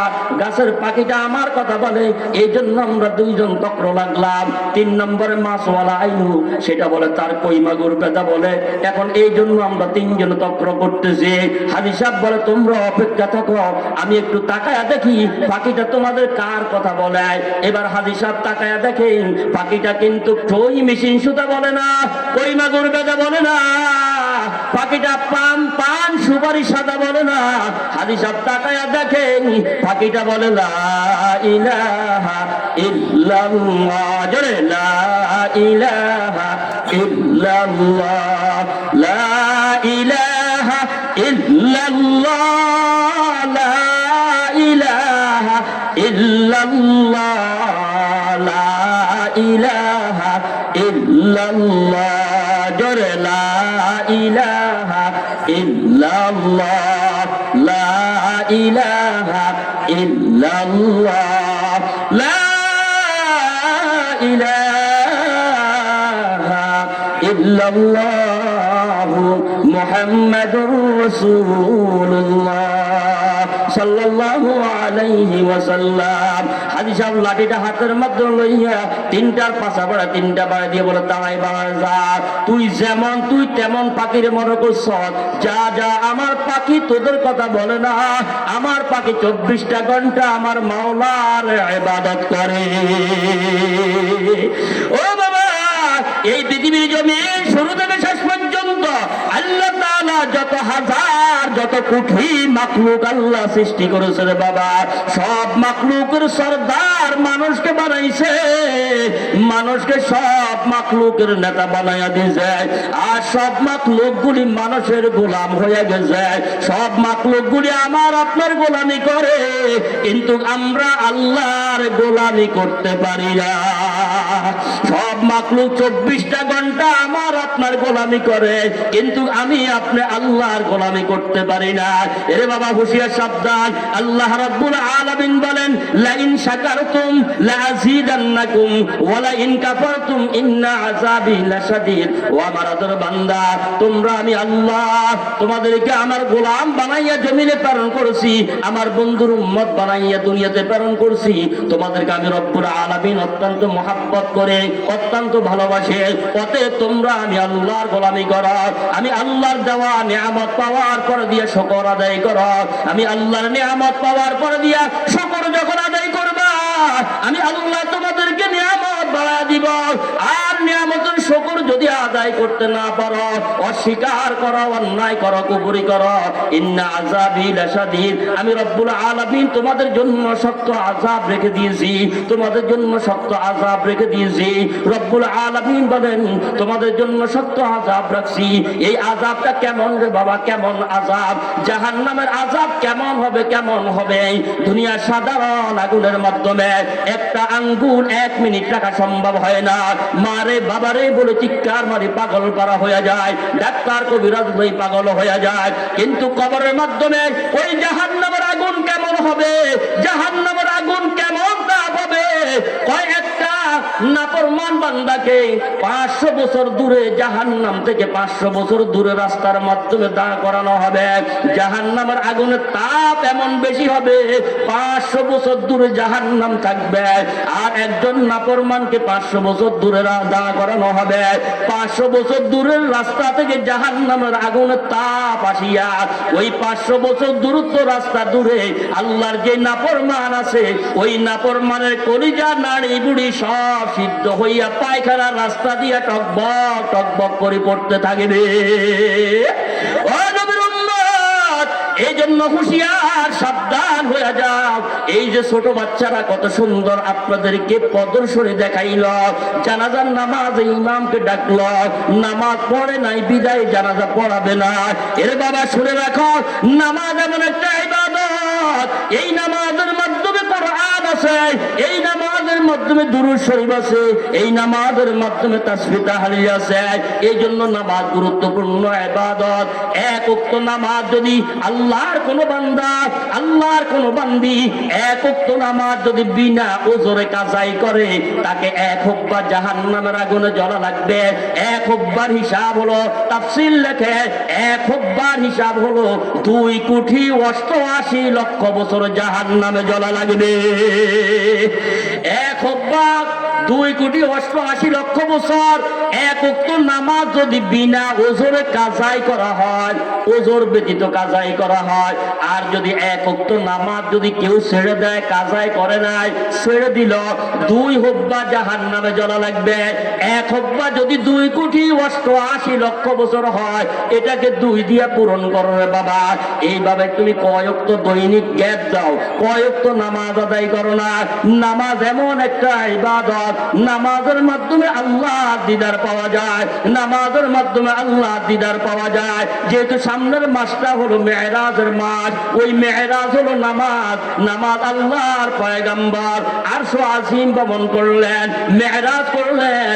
আগামী মাস আমাদের মাধ্যমে আসতেছে রমজানের, শাবানের আগের মাস, মেরাজের মাস, যেই মাসের মাধ্যমে আমার আপনার জন্য নামাজ ফরজ হয়েছে।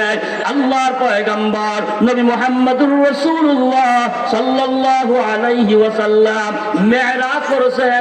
মেরাজ হলো দিদার লাভ করা, সাক্ষাৎ করা। মেরাজ হলো দিদার লাভ করা, সাক্ষাৎ করা। আল্লাহ সুবহানাহু ওয়া তাআলা 1,00,000 কিংবা 2,24,000 মতান্তরে কম বেশ নবী রাসূল দুনিয়াতে প্রেরণ করেছে। সব পয়গম্বর গুলি আল্লাহকে দেখতে চেয়েছে। আল্লাহ তাআলা বলল, না না, তোমরা আমাকে দেখতে চাও, আর আমাকে একজন দেখতে চায় না, স্বয়ং আমি তাকে দেখতে চাই। তার নাম হলো মুহাম্মাদুর রাসূলুল্লাহ। আমাদের নবী আল্লাহকে দেখতে আরজ করেন নাই, আর আল্লাহ নিজে আমার নবীর সাথে সাক্ষাৎ করবেন মেরাজের রজনীতে। মেরাজ ওই তারিখে যেটা হলো সামনের মাসের 26 তারিখ দিবাগত রাত, এটা আরবি মাসের হিসাব। ওই মাসের মাধ্যমে আল্লাহ নবী আল্লাহ দিদার লাভ করছেন। কিভাবে দিদার লাভ করলেন? নামাজটা কিভাবে আমাদের জন্য ফরজ হলো রে বাবা? এই নামাজ তো একেবারে সহজ এমনি আসে নাই, কত কষ্ট, কত ত্যাগ স্বীকার করার পরে দিয়ে নামাজ আসছে। আমার নবী মক্কা থেকে মদিনায় যখন হিজরত হয়ে যায়, আমার নবীর উপরে নামাজ যখন ফরজ করবেন, উম্মতের জন্য নামাজ যখন ফরজ করবেন, নবী আমার আয়েশা সিদ্দিকার হুজরার মাধ্যমে শোয়া, আমার নবী রাতের বেলা যখন শুয়ে গেলেন, আল্লাহ তাআলা জিবরাইলকে পাঠায়, ও জিবরাইল যাও আমার বন্ধুকে সালাম বলে দাও, আমার বন্ধুকে আমার বাড়ির দাওয়াত দিয়ে দাও। আমার বন্ধু আমার বাড়িতে দাওয়াতে আসবে, আমার দিদার লাভ করবে, আমার বন্ধু জান্নাত দেখবে, আমার বন্ধু জাহান্নাম দেখবে। আল্লাহর কাছে জিবরাইল যখন পয়গম্বর কাছে আসলেন, পয়গম্বরের কাছে আসিয়া জিবরাইল দেখেন নবীর তন্দ্রা অবস্থা, নবীজির চোখের মাধ্যমে ঘুম অবস্থা। নবীকে বানাইছেন মাটি দিয়া, জিবরাইলকে বানাইছেন আল্লাহ নূর দিয়া, কিন্তু নূরের চাইতে মাটির দাম আল্লাহর কাছে বেশি। ফেরেশতাদের চাইতে আমাদের দাম আল্লাহর কাছে বেশি। সুবহানাল্লাহ বলবেন না? ফেরেশতাদের চাইতে আমাদের দাম আল্লাহর কাছে বেশি। নবীজি বিবির ঘরে হুজরায় ঘুমানায় এই রাতের বেলা। এবার পয়গম্বর জিবরাইল আসিয়া বলেন, নবীকে দাওয়াত দিছেন আল্লাহ জিবরাইলের মাধ্যমে। জিবরাইল আসি দেখে আমার নবী ঘুমানো। তো জিবরাইল চিন্তা করলো, আমি নবীকে যদি ডাক দেই তাহলে নবীর ঘুমের ব্যাঘাত হবে, মনে কষ্ট আসবে, নবীকে ডাক দেওয়া যাবে না, বেয়াদবি হবে, নবীকে ডাক দেওয়া যাবে না। কিন্তু আল্লাহ তো দাওয়াত দিছে, ডাক তো না দিলেও পারি না। এখন জিবরাইল চিন্তিত। হঠাৎ করে জিবরাইল নিজে নিজে সিদ্ধান্ত নিলেন, নবীকে ডাকবো না, আল্লাহর হুকুম আর দিব না। কিভাবে নবীকে উঠানো যায়? হযরত জিবরাইলের নূরের গাল, নূরের শরীর, জিবরাইল আলাইহিস সালাতু ওয়াস সালাম আস্তে করি তার দুইটা নরম গাল আমার নবীর দুই পায়ের তালুর মাধ্যমে দুইটা পাওকে জড়াইয়া দুইটা পাও আস্তে টানি আনিয়া গালে যখন লাগাই দিলেন আমার নবীর ঘুম ভেঙে গেলেন। সুবহানাল্লাহ। নবীজি যখন ঘুম ভেঙে গেল, নবীজি উঠে বলে, জিবরাইল কি করলা? তুমি তো আমাকে ডাকলে হতো। জিবরাইল বলে, ইয়া রাসূলুল্লাহ, ইয়া হাবিবাল্লাহ, ও নবী, আমি যদিও কোটি কোটি ফেরেশতার নেতা, কোটি কোটি ফেরেশতার সরদার, আমি জিবরাইল পয়গম্বর গো, আপনার নবীর একটা পশমের যোগ্য ক্ষমতা আমি জিবরাইলের না। ও নবী, আপনার নবী না হলে আমি জিবরাইল হতাম না। আপনার কারণে তো আমি জিবরাইল। আমি আপনাকে ডাকি নাই, বেয়াদবি হবে, আল্লাহর দাওয়াত পৌঁছাতে হবে। এই জন্য আমি জিবরাইল আপনার পায়ের মাধ্যমে চিবার মাধ্যমে গাল লাগায়া দিলাম। ও নবী, আপনাকে দাওয়াত দিয়েছে আল্লাহ, এই মুহূর্তে আমার সঙ্গে আপনি যাবেন বাইতুল মুকাদ্দাসের মাধ্যমে।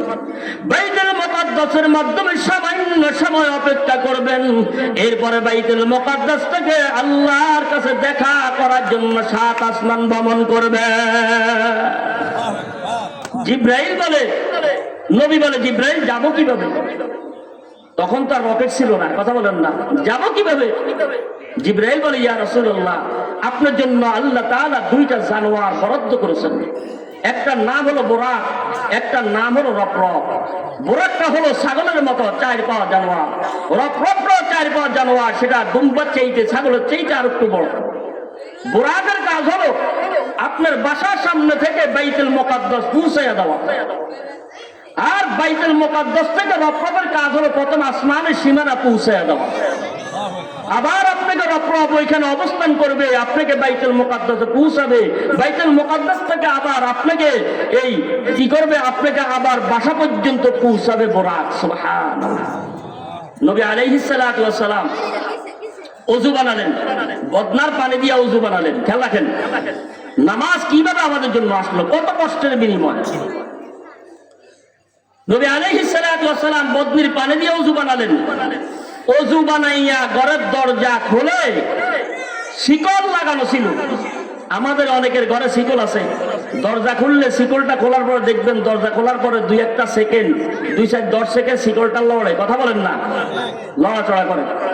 নবী আলাইহিস সালাতু ওয়াস সালাম ওযু বানাইয়া বাসা থেকে বের হলেন, আসি দেখে বোরাক জমিনে বসে আছে। নবী আলাইহিস সালাতু ওয়াস সালাম বোরাকের পিঠে বসলেন। বোরাকের কাজ হলো বাইতুল মুকাদ্দাসে পৌঁছানো। বোরাকের পিঠে চড়ার পরে দিয়া নবী আলাইহিস সালাতু ওয়াস সালাম বলে, বোরাক, আমি রাসূল বসে গেছি, এবার তুমি আমাকে নিয়ে বাইতুল মুকাদ্দাসে পৌঁছাও। বোরাকের চোখ দিয়া পানি ঝরঝর করে পড়তে আরম্ভ করে দেয়। ও মুসলমান, বোরাক একটা জানোয়ার, জানোয়ার হইয়া নবীকে চিনছে, আমরা মানুষ হইয়া নবীকে চিনি না, কারণটা কি? বোরাকের চোখ দিয়া পানি, বোরাক লড়ে না, কথা বলে না। নবী বলে, বোরাক কি হয়েছে, কান্দো কেন, কথা বলো। বোরাক, আল্লাহ জবান খুলে দাও, তোমার পয়গম্বরের সাথে কথা বলবে। জবান খুলে দিলেন। বোরাক বলে, ইয়া রাসূলুল্লাহ, আমি কান্দি এই জন্য, আল্লাহ তাআলার হুকুম, আপনার নবীকে আমার পিঠে বসাইয়া একটা লাফ দিয়া আমি আপনাকে বাইতুল মুকাদ্দাসে পৌঁছাবো। আমার মাত্র 2টা কদম লাগবে, আপনার ঘরের দরজা থেকে আমি পাও 2টা উঠাইয়া একটা লাফ দিব, আর আপনাকে বাইতুল মুকাদ্দাসে যাইয়া নামাবো 2টা কদম দিয়া। এটা আমার তৃপ্তি হবে না, এই জন্য আমি বোরাক কান্দি। সুবহানাল্লাহ। আপনি আমার পিঠে সামান্য বসবেন, আমার তৃপ্তি হবে না, এই জন্য আমি কান্দি। নবী বলেন, বোরাক, কান্না কি হলে থামবে? বলে, পয়গম্বর, কান্না থামাইতে যদি চান তাহলে আপনি নবী ওয়াদা করেন, কিয়ামতের ময়দানে আপনি যখন জাহান্নামের অলিতে গলিতে আপনার গুনাহগার উম্মতকে তালাশ করার জন্য জাহান্নামের অলিতে গলিতে দৌড়াবেন, ওই দিন আমি বোরাককে আপনার সাওয়ারি বানাই দেব। একটা জানোয়ার নবীকে চিনি, আমরা মুসলমান হইয়া নবীকে চিনি না, নবীর ইজ্জত নষ্ট করতেছে। কিছু কুলাঙ্গার আমার নবীকে নিয়ে তিরস্কার করতেছে। আমরা মুসলমান হইয়া নবীর মহব্বতের জান দিতে পর্যন্ত রাজি হই না, কথা বলেন ঠিক কিনা? কেমন মুসলমান, কেমন আসে, আবার আমরা দাবি করি আশিক রাসূল। নবী আলাইহিস সালাতু ওয়াস সালামকে বোরাক নিয়ে নামাইলেন কোথায়? বাইতুল মুকাদ্দাসে। খেয়াল করেন, বাইতুল মুকাদ্দাসে নামাইবার পর জিবরাইল তো আগমন। বাইতুল মুকাদ্দাসে ওই দিন রাত্রে 1 লক্ষ কিংবা 2 লক্ষ 24,000 নবী রাসূল যা দুনিয়াতে আসছে, সব নবী রাসূল ওই দিন বাইতুল মুকাদ্দাসে মুসল্লি হিসাবে বসে আছে। সুবহানাল্লাহ। সব নবীরা মুসল্লি হিসাবে বসে আছে, ইমাম কখন আসবে। এবার বাইতুল মুকাদ্দাসে যখন রাসূল ঢুকলেন, ঢুকিয়ে বলে জিবরাইল, সবার কাপড় চোপড় সাদা, মাথায় পাগড়ি, এই সমস্ত এরা কারা? এরা কি ফেরেশতারা নাকি? জিবরাইল বলে, ইয়া রাসূলুল্লাহ, এটা আপনার আগে যত নবী রাসূল দুনিয়াতে আগমন করেছেন, সব নবী রাসূল আজকে বাইতুল মুকাদ্দাসে মুসল্লি হয়ে বসে আছে। জিবরাইল, তারা কেন বসে আছে? বলে, পয়গম্বর, আপনি আল্লাহর দরবারে যাওয়ার আগে দিয়া এই বাইতুল মুকাদ্দাসে 2 রাকাত নামাজ আপনি ইমাম হইয়া ইমামতি করবেন। সমস্ত বাইতুল মুকাদ্দাসের মাধ্যমে সব নবীরা আপনি রাসূলের পিছে 2 রাকাত নামাজ আদায় করবে। নবীজি ইমামতি করলেন, সব পয়গম্বর নবীর পিছে মুক্তাদি হয়ে গেলেন। তখন আমার নবীকে ইমামুল মুরসালিন বলে খেতাব দেওয়া হলো। সুবহানাল্লাহ। আমার নবী ইমামুল মুরসালিন, সমস্ত ইমামদের ইমামতি আমার নবী করেছেন। সুবহানাল্লাহ। সুবহানাল্লাহ আজকে বলবেন আগামীকাল, আওয়াজ নাই কেন? নবী আলাইহিস সালাতু ওয়াস সালাম রব উড়ে চলে গেলেন প্রথম আসমানে। প্রথম আসমানে যাওয়ার পর জিবরাইল আলাইহিস সালাতু ওয়াস সালাম, ইতিহাস লম্বা। জিবরাইল আলাইহিস সালাতু ওয়াস সালাম প্রথম আসমান দেখালেন, আদম আলাইহিস সালাতু ওয়াস সালাম প্রথম আসমান। দ্বিতীয় আসমানে চলে গেলেন, তৃতীয় আসমানে চলে গেলেন, চতুর্থ আসমানে চলে গেলেন ইব্রাহিম আলাইহিস সালাতু ওয়াস সালাম। ইব্রাহিম আলাইহিস সালাতু ওয়াস সালাম ঢেলান দিয়ে বসে আছে, সামনে হাজার হাজার কচি কচি নাবালক বাচ্চা কোরআন শিখতেছে। সুবহানাল্লাহ। চতুর্থ আসমান জিবরাইল একে বলে, এটা হলো মিল্লাত আবিকুম ইব্রাহিম ওয়া সাম্মাকুমুল মুসলিমিন। সব মুসলমানদের জাতির পিতা যিনি হবেন তিনি ইব্রাহিম খলিল। জিবরাইল, এই ছোট ছোট নাবালক বাচ্চাগুলি কারা? বলে, ইয়া রাসূলুল্লাহ, আপনি জানেন না এই সমস্ত বাচ্চাগুলি নাবালক অবস্থা, যেই বাচ্চাগুলি ইন্তেকাল করবে, আল্লাহ তাআলা এই বাচ্চাগুলিকে কিয়ামত পর্যন্ত ইব্রাহিম নবীর হাতে সুপর্দ করবে, তিনি তাদেরকে শিক্ষা প্রদান করবে। সুবহানাল্লাহ। এইভাবে 7 আসমান ভ্রমণ করলেন, জিবরাইল সাথে আছেন। 7 আসমান যাওয়ার পরে জিবরাইল বলে, ইয়া রাসূলুল্লাহ, আমি আর উপরে যেতে পারবো না, এতটুকু পর্যন্ত সীমাবদ্ধ, আমি এইখানে অবস্থান করব। আপনি এবার আস্তে আস্তে আল্লাহর আরশ আজিমে একা একা উঠবেন, একা একা কদম রাখবেন। নবী আলাইহিস সালাতু ওয়াস সালাম এতক্ষণ পর্যন্ত একা একা জিবরাইল সাথে আছে, পায়ের মাধ্যমে জুতা পরিধান করা অবস্থা। যখন বললো আমি আর যাব না, আপনি একা একা আল্লাহর দিদার লাভ করবেন, আমি আল্লাহর দিদার একসাথে আপনার সাথে যেতে পারবো না, আল্লাহর নূরের তাজাল্লি আমি জিবরাইল সহ্য করতে পারবো না, আপনি একা একা আল্লাহর আরশ আজিমের মাধ্যমে উঠেন, আল্লাহর সঙ্গে দিদার লাভ করবেন। এই কথা শোনার পরে দিয়া আমার নবী চিন্তা করলেন, আল্লাহ তামাম আসমান আর জমিন সব কিছুর মালিক, এত বড় মালিকের বাড়িতে যাব, আমি পয়গম্বর জুতা পা দিয়া গেলে মানায় না। পয়গম্বর পায়ে থেকে জুতা খুললেন, এতক্ষণ পর্যন্ত 7 আসমান ঠান্ডা। আমার নবী যখন পা থেকে জুতা খুলিয়া হাতের মাধ্যমে লইলেন, আরশ আজিমের মাধ্যমে কদম দিবেন, জুতা খোলার সাথে সাথে 7 আসমান আরশ আজিমের মাধ্যমে ভূমিকম্পন সৃষ্টি হয়ে যায়। আরশ আজিম হেলে দুলতে আরম্ভ করে দেয়, থরথর করে কাঁপতে আরম্ভ করে দেয়। আল্লাহ তাআলা বলেন, জিবরাইল, আমার বন্ধুকে তাড়াতাড়ি বলো পায়ের মাধ্যমে জুতা লাগাইতে। আমার বন্ধু আমার সম্মানার্থে জুতা খুললো, আমার বন্ধুকে বলে দাও জুতা পাও দিয়ে আরশ আজিম ভ্রমণ করবে। আমার বন্ধু আসবে, আরশ আজিম 7 আসমান আমার বন্ধুর পায়ের জুতা ধরে নেওয়ার জন্য অপেক্ষা করতেছে। জুতা পাও দিয়ে আর স্বাধীন করে গেলেন। আল্লাহ দিদার লাভ করলেন, সামনাসামনি বসলেন, কোন পর্দা নাই, কোন হেজাব নাই। আল্লাহ তাআলা তার 70,000 নূরের পর্দা নয়, সরাসরি নবীর সঙ্গে সাক্ষাৎ হওয়ার পর দিয়ে আল্লাহ তাআলা নবীকে ডাক দিয়ে বলেন, হে পয়গম্বর, পৃথিবীর সব নবীরা আমাকে দেখতে চায়, কারোর সাথে দেখা দেই নাই, আপনাকে আমি দেখতে চাই, আমার বাড়িতে আপনাকে দাওয়াত দিয়ে নিয়ে আসি। নবীকে আমি জানতে চাই। ব্যয়ের বাড়িতে গেলে হাতিয়া নিয়ে যায়, বন্ধুর বাড়িতে গেলে হাতিয়া নিয়ে যায়। আপনি আমার বাড়িতে আসছেন, আপনি আমার বন্ধু, আপনি আমার জন্য হাদিয়া কেন আনেন নাই? আমার পয়গম্বর বলে, আল্লাহ, আমি আমার বন্ধুর বাড়িতে, এত বড় বাড়িতে আসছি, এত বড় লোকের বাড়িতে আসছে, আমি একদম খালি হাতে আসি নাই, আমি হাদিয়া নিয়ে এসেছি। রব্বুল আলামিন বলে, কই পয়গম্বর, আপনার কাছে তো কোনো হাদিয়ার পলিথিন নাই, পোটলা নাই। নবী আলাইহিস সালাতু ওয়াস সালাম বলে, আল্লাহ, হাদিয়ার পোটলা দেখতে হবে না, ধরেন হাদিয়া আপনার সামনে পেশ করি। আত্তাহিয়াতু লিল্লাহি ওয়াস সালাওয়াতু ওয়াত তাইয়্যিবাত। আমি শুধু একাই আমার পক্ষ থেকে হাদিয়া নয়, আমি আমার উম্মতের পক্ষ থেকে আপনার কাছে হাদিয়া পেশ করে দিলাম। আল্লাহ রাব্বুল আলামিন হাদিয়া পাইয়া খুশি হয়ে গেলেন। জিবরাইলকে ডাক দিয়ে বলে, জিবরাইল, যাও আমার বন্ধুকে 8টা জান্নাত দেখাও। 8টা জান্নাত দেখাইবার পর দিয়া 7টা জান্নাত পরে দেখাইবা। আগে জান্নাতগুলি দেখাইলেন, জান্নাতের আরাম, জান্নাতের নাজ নেয়ামত দেখিয়া আমার নবী এত খুশি, আমার গুনাহগার উম্মতরা এত আরামে থাকবে, আমার গুনাহগার উম্মতরা এত আরামের খাবার খাবে, ওই চিন্তা করিয়া নবী অত্যন্ত খুশি।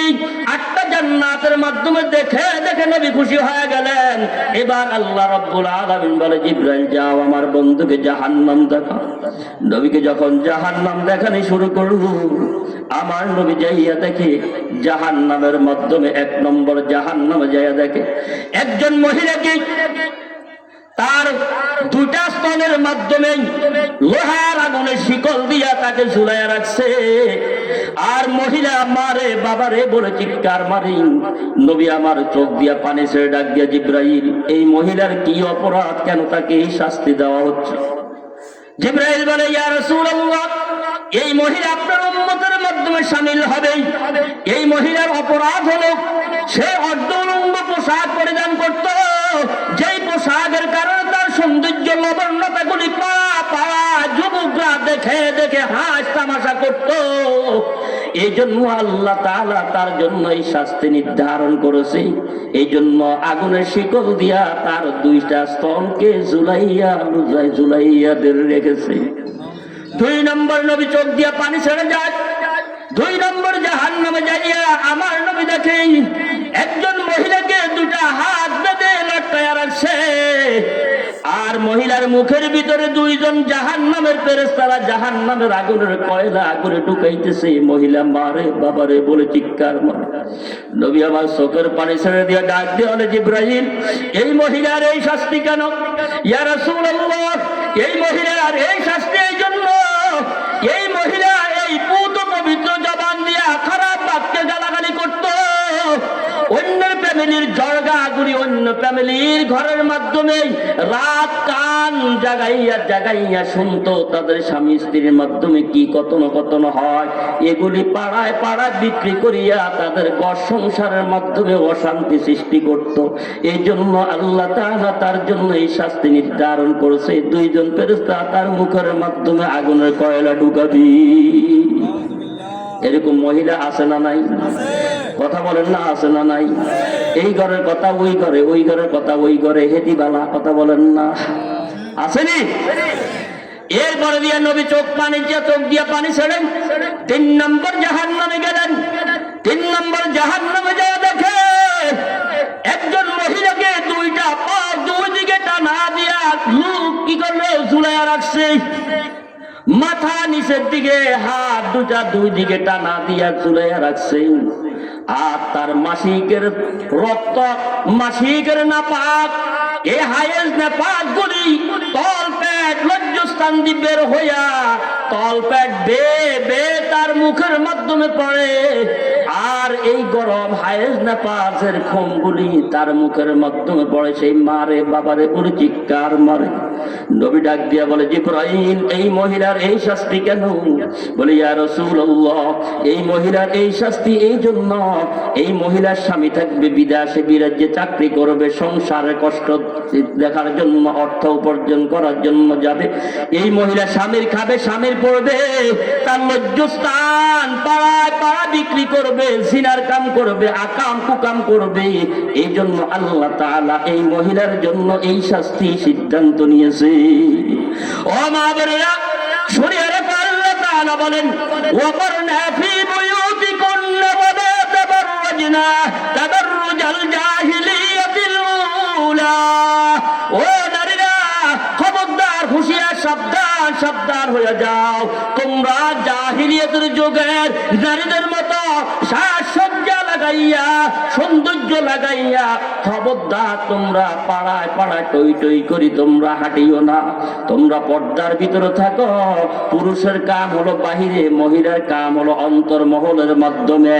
আজকে এমন মহিলা, দারজাল মহিলা আছে, এরা স্বামীকে কয়, তুমি বাচ্চাকে আমি পিটার বানায়া দিছি, তুমি বাচ্চাকে, বাচ্চা ঘুমায়া গেছে, ঘুম থেকে উঠলে পিটারটা মুখে দিয়ে তুমি বাচ্চাকে কিছুক্ষণ রাখো, আমি একটু মার্কেটে যাইয়া কিছু ঘুরাঘুরি করি আসি। আসে না? না, হয়তো বাগা কপাল পড়া মহিলারে, তোমরা মায়ের জাত, তোমরা মায়ের জাত। আল্লাহ তাআলা মহিলাকে বেআক্কেল বানাইছে, এদেরকে আকল কম দিয়েছে। এই জন্য আল্লাহ তাআলা কোন মহিলাকে নবী বানায় নাই, সব পুরুষকে নবী বানাইছে। কিন্তু মহিলার সম্মান কমে যাবে, এই জন্য আল্লাহ তাআলা মহিলাদেরকে নবীর মা বানাইয়া সম্মান বাড়াইয়া দিয়েছে। ও নবীর উম্মত, ও মা বোনেরা, হুঁশিয়ার, সাবধান হয়ে যাও। আল্লাহ তাআলা বলেন, জাহিলিয়াতের যুগের মতো তোমরা নারীরা পর পুরুষকে দেখাইও না। মহিলা ব্যাককল, আকল কম, আবার মহিলার হঠাৎ বুদ্ধি, পুরুষের কিন্তু হঠাৎ বুদ্ধি হয় না। মহিলা হঠাৎ বুদ্ধি খাটাইতে পারে।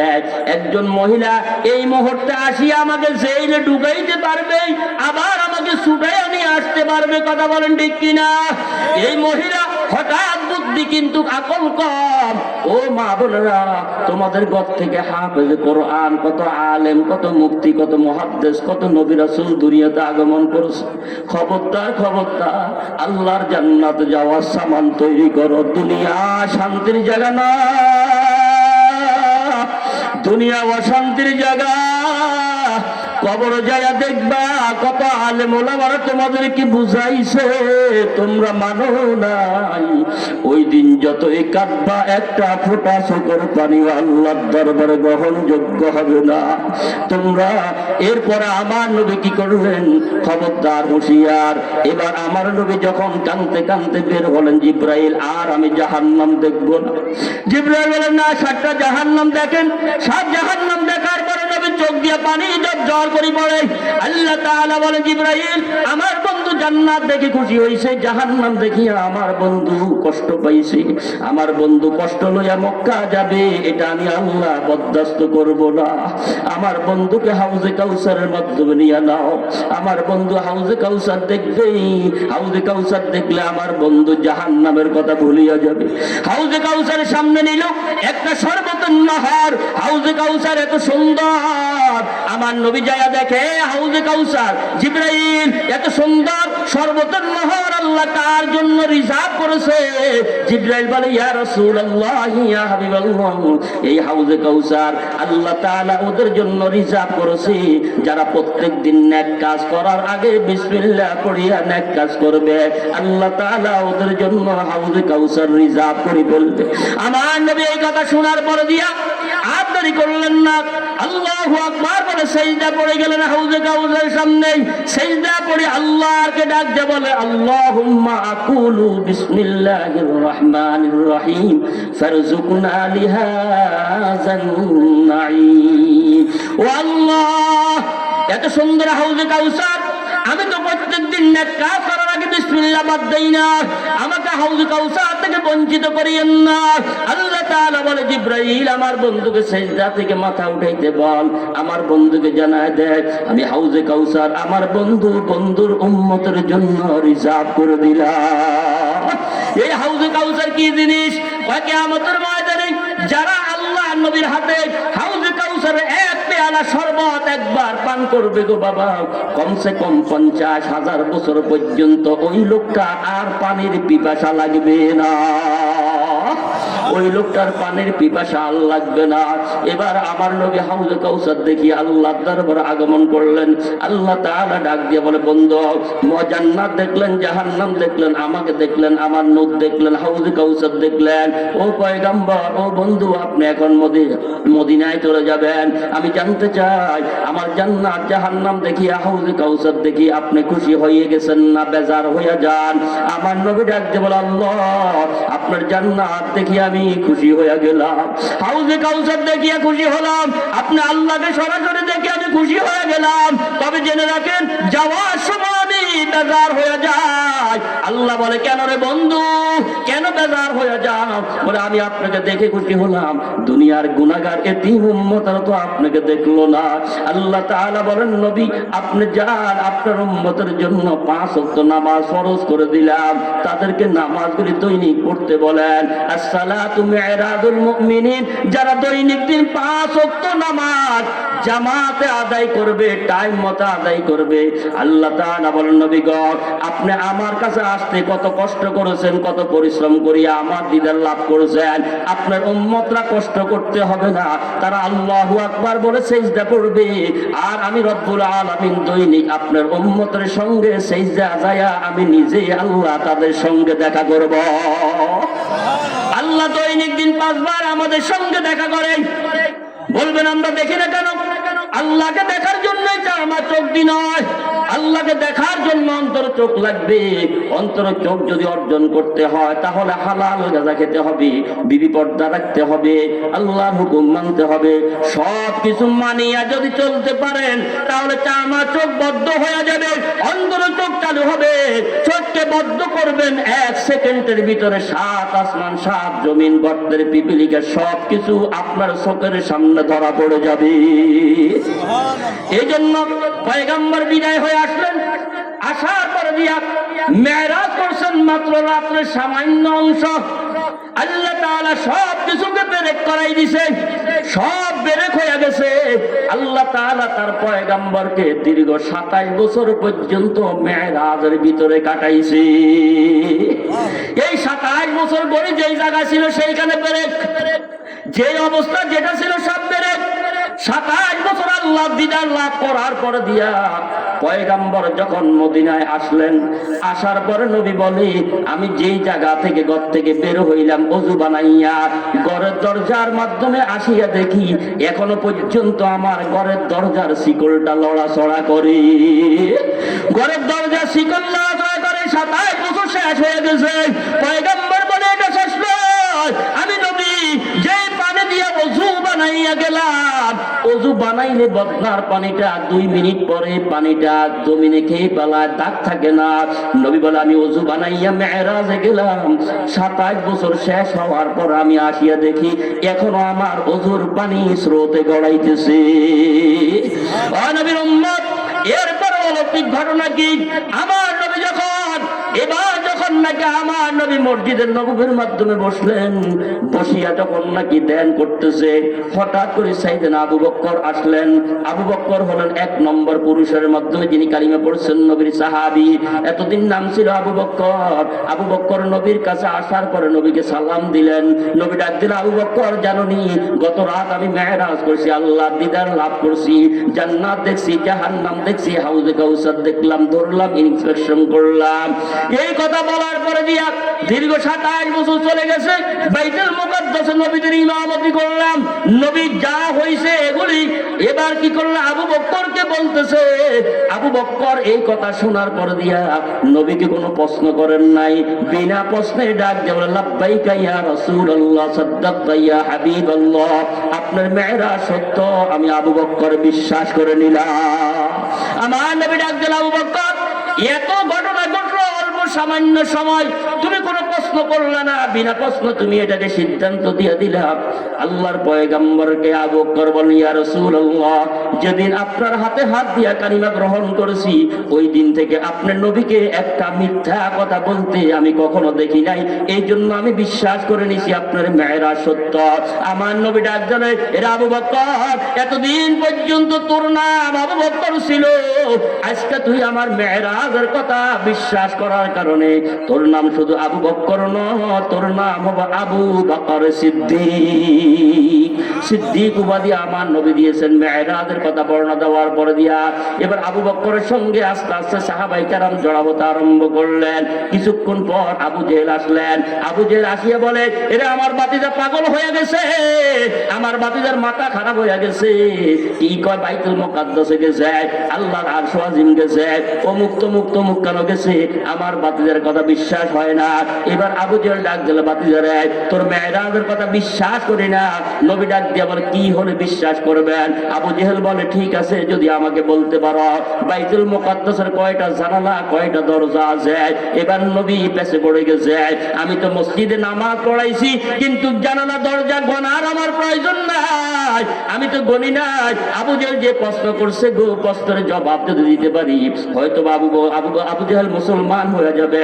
আর যদি জবাব দিতে না পারি, তাহলে আমার পিঠে সারমা থাকবে না। আমার নবী সিজদা করে ডাক দিল, আল্লাহ, আবু জেহেল প্রশ্ন করছে, জবাব দিতে পারলে হয়তো কালিমা গ্রহণ করবে, জবাব যদি দিতে না পারি, তাহলে তোমার বন্ধু বেজ্জতি হবে। আল্লাহ তাআলা বলেন, জিবরাইল যা, আল্লাহ পাক রব্বুল আলামিন বলেন, ওয়া তুইজ্জু মান তাশা ওয়া তুযিল্লু মান তাশা বিয়াদিকাল খায়র ইন্নাকা আলা কুল্লি শাইইন কাদির। ইজ্জত দেওয়ার মালিক আমি আল্লাহ, বেজ্জতি করার মালিক আল্লাহ, ক্ষমতা দেওয়ার মালিক আল্লাহ, ক্ষমতা ছিনে দেওয়ার মালিক আল্লাহ, স্যারের বসাইবার মালিক আমার আল্লাহ, স্যার থেকে ধাক্কাইয়া পালাইবার মালিকও আমার আল্লাহ। কথা বলেন ঠিক কিনা? জিবরাইল আমার বন্ধুকে বলো সিজদা থেকে মাথা উঠাইতে। আমার বন্ধুকে বাইতুল মুকাদ্দাসের কয়টা জানালা কয়টা দরজা তুমি বললে হবে না। আমার বন্ধুকে বলো সিজদা থেকে মাথা উঠাইয়া অপেক্ষা করতে। আরে জিবরাইল, গোটা বাইতুল মুকাদ্দাসের মসজিদের সিনারি তোর মাথার মাধ্যমে ছড়িয়া আমার বন্ধুর সামনে হাজির হইয়া যা। আমার বন্ধুর দিকে ঘুরাইতে থাকবা। আমার বন্ধু চতুর্দিকে ঘুরে ঘুরে দরজা জানালাগুলি দেখে দেখে আবু জেহেলকে জানাইয়া দিবে। বাইতুল মুকাদ্দাস চলে আসলো। নবী চোখের ইশারায় দেখে দেখে আবু জেহেলকে বললো, পূর্ব দিকে এত জানালা এত দরজা, উত্তর দিকে এত জানালা এত দরজা, পশ্চিম দিকে এত জানালা এত দরজা। আবু জেহেল ডাক দিল, বাতিজা, তোর জানালা দরজার স্টেটমেন্ট ঠিক, তারপর আমি বিশ্বাস করি না তুই যে এই মেয়েরাজ করেছ, এটা আমার বিশ্বাস হয় না। আবু জেহেলের সঙ্গে এক ইহুদির বাচ্চা ছিল। ওই ইহুদির বাচ্চা আবু জেহেলের সঙ্গে ঘাড় বেঁকা করে চলে গেল। খোদার কুদরত বোঝা যায় না। নবী মেয়েরাজের বর্ণনা সাহাবায়ে কেরামকে দেয়, আর আবু জেহেল আর ইহুদির বাচ্চা ঘাড় বেঁকা করে নবীকে তুচ্ছ তাল্য বলে চলে যায়। কিছু দূর যাওয়ার পর দিয়া জালুয়া বেটা গুণা মাছ বিক্রি করে। আবু জেহেল আর ওই ইহুদির বাচ্চা কয় টাকার গুণা মাছ কিনলো, কিনিয়া বাড়িতে যাইয়া বিবিকে ডাক দিল, বিবি গুণা মাছগুলি কুটো, আমাকে তুমি কাপড় দাও, নদীর ঘাটে যাব, গোসল করব, স্নান করে আসি। বিবি গুণা মাছ কুটার জন্য বসে গেলেন, আর ইহুদি গোসল করার জন্য নদীর পাড়ে চলে আসলেন। নদীর পাড়ে ইহুদি তার কাপড় চোপড়গুলি লুঙ্গি এবং গামছা রাখিয়া এবার নদীতে নামিয়া যখন একটা ডুব মারলেন, আল্লাহ তাআলা এক ডুবে নদীর অপর পাড়ে নিয়া ইহুদিকে লেডিস বানায়া দিলে। ইহুদি ছিল পুরুষ, এখন হয়ে গেছে লেডিস। অপর পাড়ে যাইয়া দেখে মহিলা হয়ে গেছে, রূপ বাড়ি গেছে, লবণ্যতা বেড়ে গেছে, যুবতী হয়ে গেছে, অবস্থা খারাপ, পরনে কোনো কাপড় নাই। চিন্তিত, ঘটনা কি? ছিলাম পুরুষ।